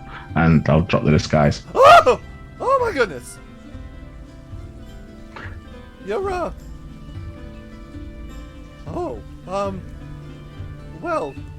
sir... It's the first time you measured one of my kind, isn't it? I don't mean to be rude, you just kind of caught me off guard. Hold on, just give me a second. Kind of leans off to the side. Just take a second, it's fine. I ain't gonna bite you. I just heard this place is such the one of the best tailors in town, so... Kind of perks up at that. Well, yeah, of course, duh, silly. Bite him at the first opportunity you have, please. Kind of gets very close to you. Roll a persuasion check. Persuasion. It would have been with disadvantage, but you commented on the store, so. Ooh, that's good. That's an 18 plus 3, so 21. Hey. Kind of gingerly walks up close to you. Okay, just put your arms out. I'll just take some real quick measurements, okay? Yep. And when he comes near my neck, I'll playfully try and nip at him. Ah! You said you wouldn't bite. You said you wouldn't bite. I'm just playing. Okay. You're a feisty one. I kind of like it. Okay, hold it. Just hold still. He'll continue to take measurements. It's gonna take me a little while to make alterations, but I might have something kind of cool. And you? Are you getting some clothes too? I guess so, yeah. Yep. Alright, you're not really something else as a thing? Oh, I am. Yes, I'll drop mine as well. Oh! What is happening? What? Who are you people? Are you gonna bite me too? No. Just a humble tailor. I don't need this. I don't get paid enough for this. Just gingerly starts to walk over to you now. Even though you're a child. It's just kind of freaked out. Starts to take some of the measurements. Kind of winces at first when you move, even though didn't actually do anything. He just winces back a little bit, thinking that you're gonna try to bite him like Styx did. I wince when he winces. Ah! Why are you jumping? You're jumping. I just You jumped. jumped. No. Just hold still. Hold on. I'm almost done. Hold my breath. I'm gonna roll to see how well he does hold. Okay. Cool. All right, I got him. Just what are your names? I'm not gonna have these things done by today. What do you want your outfit to look like? I also sent a picture in Discord. Oh, very cool. Very kind of postmodern of you. It's a lot of leathers. Yeah, I've been wearing this lab coat for a very long time.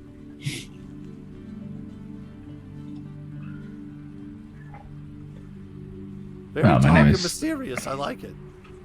My name is Styx, good sir. Styx tries to bite. It was a playful nip. Playful nip. You should rewrite that as Taylor discovers a new kink.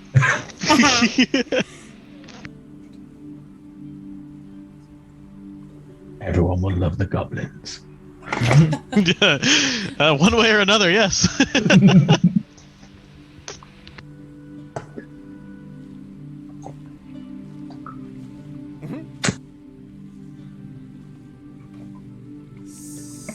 No, what would you call this roll? It's a, I guess it's a Taylor roll for now. I'm not going to take that over there. Taylor roll. I should roll how I did on 6s too. Okay.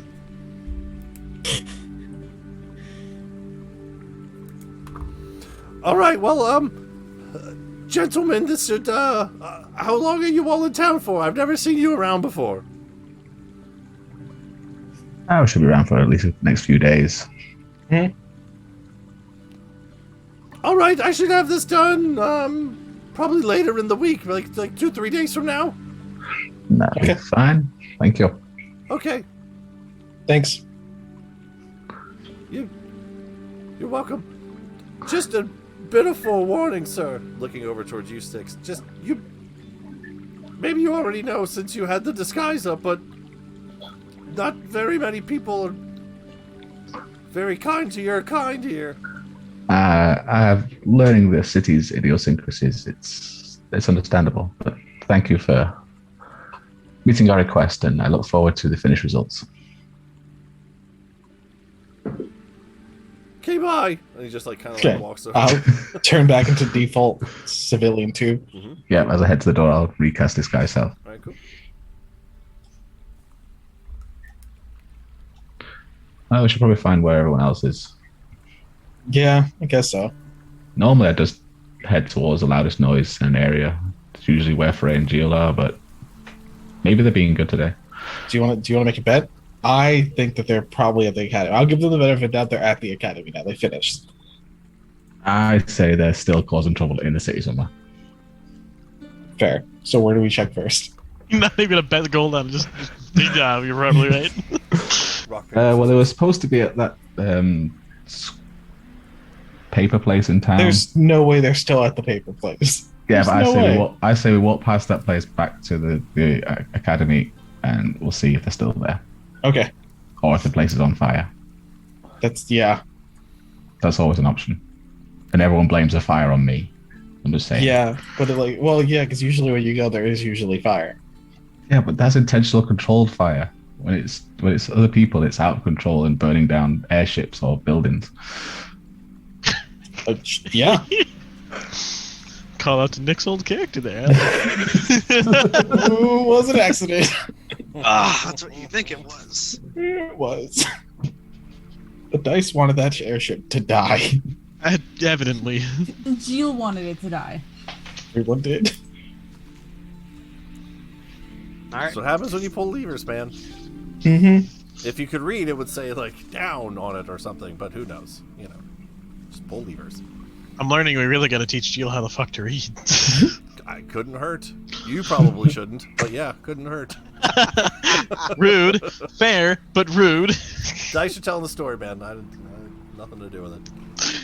So I guess we'll head towards the paper place. Scrolls and such? Okay, Yeah. cool. Yeah. So, from the amount of time that you guys were at the academy, walked over to the House of Rhodes, kind of did your recon for an hour or so, walked back over to the Taylor, walked over here. The gang would have been over at the guild and had you at the academy, and they walked over to Scrolls and such as they went to Scrolls and such, and all this shenanigans is happening. So, fast forward backwards to... What? Yeah, you got it. Rewind. There's a word for that.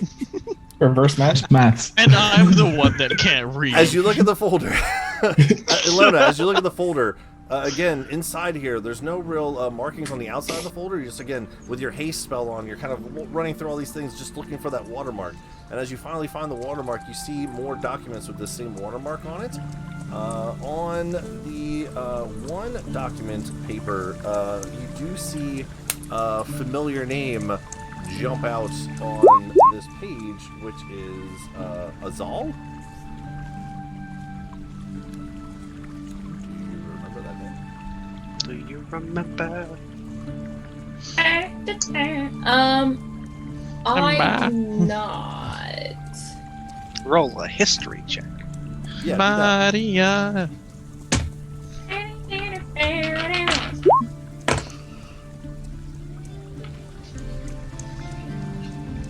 26. Oh. Hold on 1 second. This is why we get the smart lady to do it for us. Guys, we're gonna split up and we're each gonna do our own part. Hey, we need you to come do our part. Hey, what We about probably would have managed it. It's like a school group project. Get the smart people to do it. Yeah. Look, we didn't ask for help. This kind of came in here and inserted themselves in. It was coincidentally helpful, and Gila's providing a very helpful service. I really can't get this door open. Well, come on, keep trying. There's something's going on in there. It wasn't locked before. I can hear people. Jason, get the rat! You see Jason still running around. In my panic, can I like go over to this door they're trying to open and like press against it like I'm scared of the rats and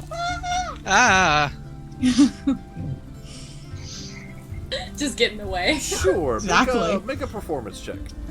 Cool. Let's see how your performance is in acting. Like it. Perform. Okay. Okay, what dice do I trust? Not that one. Fair. The dice don't ever betray you. They're just here to tell a story. By betraying 14? You kind of like and run away from the rat and the bird kind of running around. The younger gentleman actually eventually catches up to the rat on the ground, picks up the little clockwork thing that you have. As you do, you kind of blush, oh my gosh, and kind of like jump into the door in the way. For a moment, as you see Gio in character trying to like get to the door, and Fred is in a hysterical panic, kind of looking back and forth. You do manage to like block for a little bit, but ma'am, please, you have to get out of the way. You just come with me. And he kind of like grabs you by the shoulders and like kind of like tries I'm gonna resist. Get you back to the front of the store. Okay, roll an opposed athletics check. Athletics or acrobatics? You can do either one. Okay, cool. I'm good at that. Guess I'll keep trying to open the door eventually. Why? Wait. Bad. 18. 18? Yeah, you're not budging. No, ma'am, see, it's fine. Jason comes up with a little rat thing. No! You. It adds to your performance as you slink into the wall. What did you roll in your You're just not figuring this out? Ilona? 26. Yeah, 26. 26. Azal is a name that you would recognize as one of the three heads of the WCP. Azal is the dwarven gentleman that worked with your dad, Bartram, and the professor on the Warforged contingency plan. He is also the head inventor, designer, technician, tinkerer for the House of Rhodes. He is the one who you recognize to be the house's coat of arms on the rig that Percy and you all found in the Minas Fëanor from way back in the day. Yep. Alright, cool. So, do I take them or do I leave them? Take it. We need as much evidence as we can get. We can get the Glory Hounds to help us. We can help. This is huge. I'm taking it. And then I'm gonna pull out my key that leads to my trick door. I'm gonna unlock the door, and I'm gonna say, "Folks, get inside." What? Why? Where did this closet come from? What is happening? Trust us. Get in there. We're going to help you keep your job. Okay, gosh. Okay, roll a persuasion check, both of you, or one of you with advantage. Go free. Okay. He's gonna insight check because he has no idea what's happening right now. He rolled pretty good. I rolled a 10. No, I'm not going in there. Where did this closet even come from? I will push him in. I will push him into it. I will help. Okay, roll an athletics check with advantage as you try to push him in. Roll pretty good again. Okay. I rolled a 27, so I don't think he beat me. No, don't push me in. He kind of like grabs onto the sides of the doors. As you did the final push, you hear this. Shut the door. Yep, close the door. Where Take did the the water key. come from now? He has air in there, right? Close the door. Last. Yeah. Yeah. Close the door. Take the key. Well, I take the key, so now the door's gone. Jingling anymore. You hear the jingling on the door, but it's just Jill trying to open the door. Alright, sure, Frank, here's the story. We got trapped, somebody pushed us in, we didn't see who it was, and they left the door behind us, and we couldn't get it open. Pull out my hat of disguise, put it on, and make myself look like a random nondescript person. I will make myself look like Veronica. Okay. I thought this was the bathroom. Look away. I changed myself to look like Faye. Okay. Nice. Yep. Okay, ready? Yeah. Alright, Breezy Squeezy! And then I'm gonna open the door and like act like, I don't know, like they finally push it open. As you finally open the door in your fox disguised self, you finally manage to get the door open. Fred is trying to frantically move Percy. Percy, you're in the door. As it finally opens up, you actually kind of fall in a little bit. And as it does, you're back away from the rat. And as you back away from the rat and fall into the door, Jill, in fox form, you see on the inside, Percy, in Percy form, you see on the inside the black crescent moon, Veronica and Faye, in a frantically destroyed paper room with folders and files everywhere. Fred sees it on the inside. What is going on? Get out of here! All of you! What is happening? We were trying to. The door was locked. Thank you, my strong hero. He points over to the bathroom. We what recognize the voices. Explain yourselves. Can I? You just. I need to go. I feel faint. There's lack of air in there. You really need to fix the lock. It must have jammed or something. Ta-ta. And then I'm just. Oh, should I go with it? And then I'm just gonna grab it at Frey/Faye's shoulder and be like, help me, I feel faint. I will literally pick her up. Oh! And carry her away as I run. And as you try to make your way for the door, Percy and Jill, two of the members of the Black Crescent Moon pirate gang, somehow manage to find their way into this filing closet. We recognize their voice? I'm just confused. I declare. Ilona, that was magnificent performance. Go ahead and roll a performance check. All good. Oh, thanks, Jill. Performance. Nope, it's too late. You already did it. 19. I mean, I don't recognize you. Persephone, go ahead and roll a perception check. I mean, I guess I'll roll one. Yeah, you can roll one too, yeah, actually. In the heat of this moment, it's gone from, 14. Information gathering hijinks to, what are these pirates doing in here? 18, actually. 18? And what'd you roll, Stephanie? 14. But if it makes a difference, remember my passive is 21. In the heat of this moment, though, you're trying to act and everything, and you fall into the door. Unfortunately, I'm going more That's for a fine. roll on that one, yeah. But yeah, in the heat, and what was your performance, Ilona? 19. I missed it. Commodore Veronica of the Black Crescent Moon has found her way with Faye into scrolls and such filing cabinets, trying to woo her way out of the door as Fred is frantically yelling at these two who has no idea what these two ladies are doing in here. Why are my papers all over the floor? Get out of here! Find a different bathroom before I call the guards. Yeah, get the fuck out of here. And so we leave. So I'm gonna be like, Jill, follow them, and I'm gonna grab up my my bird and mice. Jill, who's Jill? What is happening? Jason! He's like, what? Get the bird! The bird's still fucking flying around. Get out of here! Fred's frantically trying to push the two ladies out in the front. We go after. Yeah, we're leaving. We're leaving. Yeah, get out! Yeah, Frey carried me out a long time ago. I'm pushing. Okay, cool. You guys exit out the front. Captain Veronica in Faye's arms as you exit. Percy and Geofox, what are you guys doing? Following. Okay. I'm staying there because I am Fox now. Oh no. Yeah. Okay. I dig it. I freaking dig it.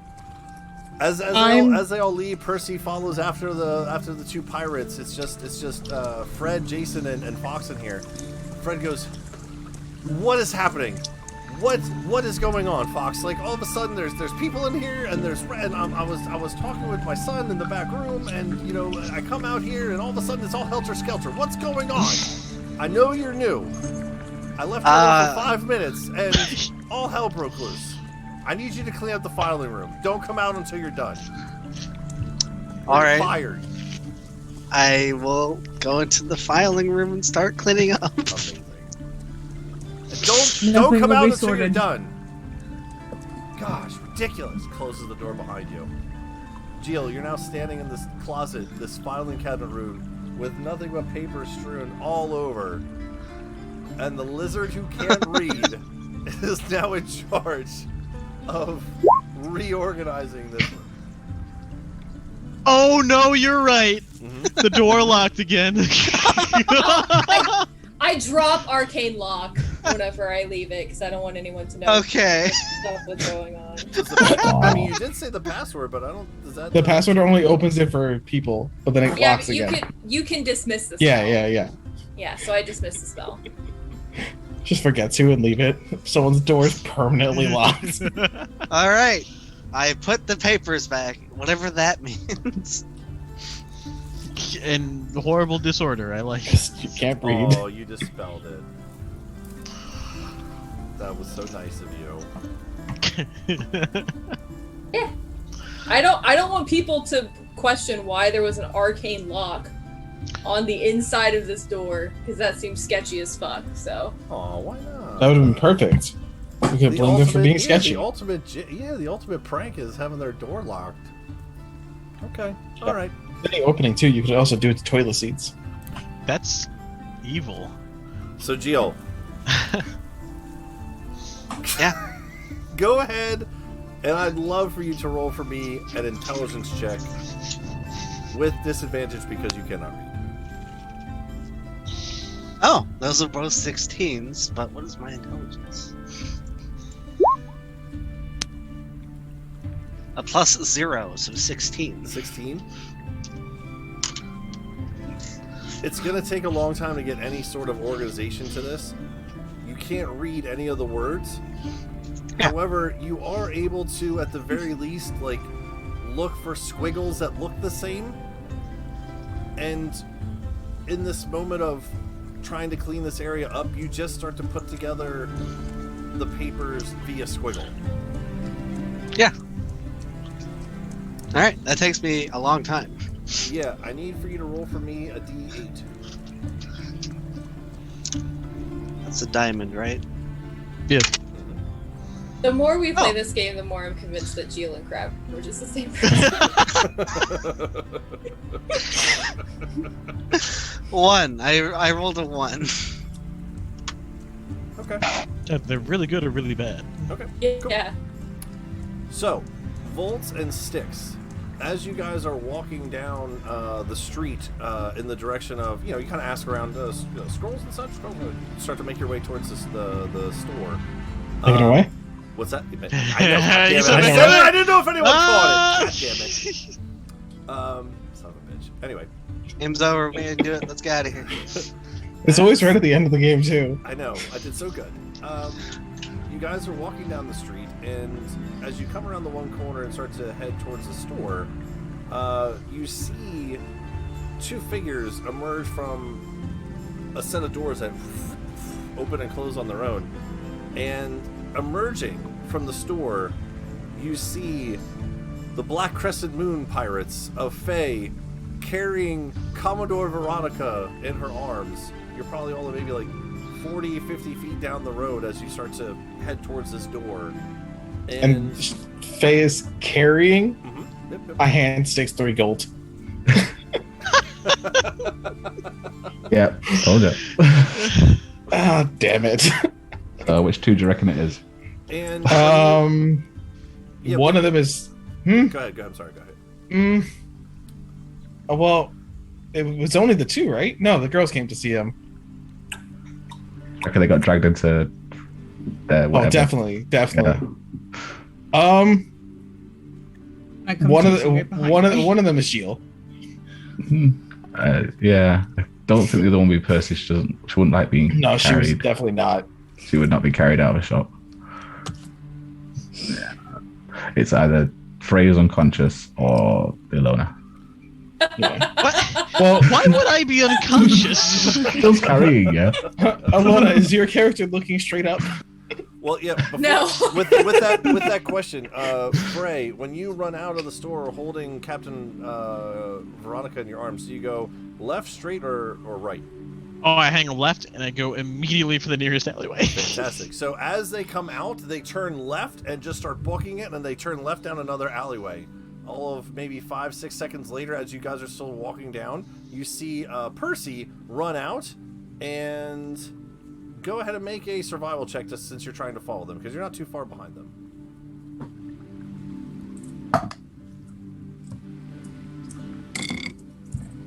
Okay.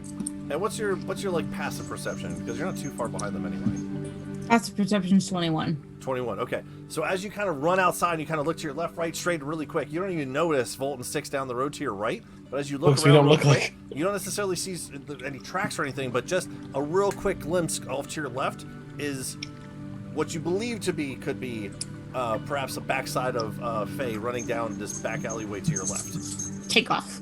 You see Percy take off behind them and run down the alleyway as well. I look at Sticks. Do you want to be guards? That could be fun. Yeah, let's see. Okay, I'm gonna just change to a guard. This clusterfuck. As soon as we get in the alleyway, if there's nobody there, I'm gonna drop my disguise. Same. Percy, as you're following behind them down the alleyway, halfway down this alleyway, you see they turn into Frey running with Ilona. Sticks, what were you saying? Yeah, guard uniform replaces. I'm still the halfling, but in guard uniform. Guard 2 and 3, halfling 3. Yep. Okay, cool, got it. Cool. And you guys follow behind them? Yeah, we're chasing after. Yeah. Cool. But once I see them drop it, I'm gonna stop and curse after them in Gnomish. As the two guards, you guys come around the corner.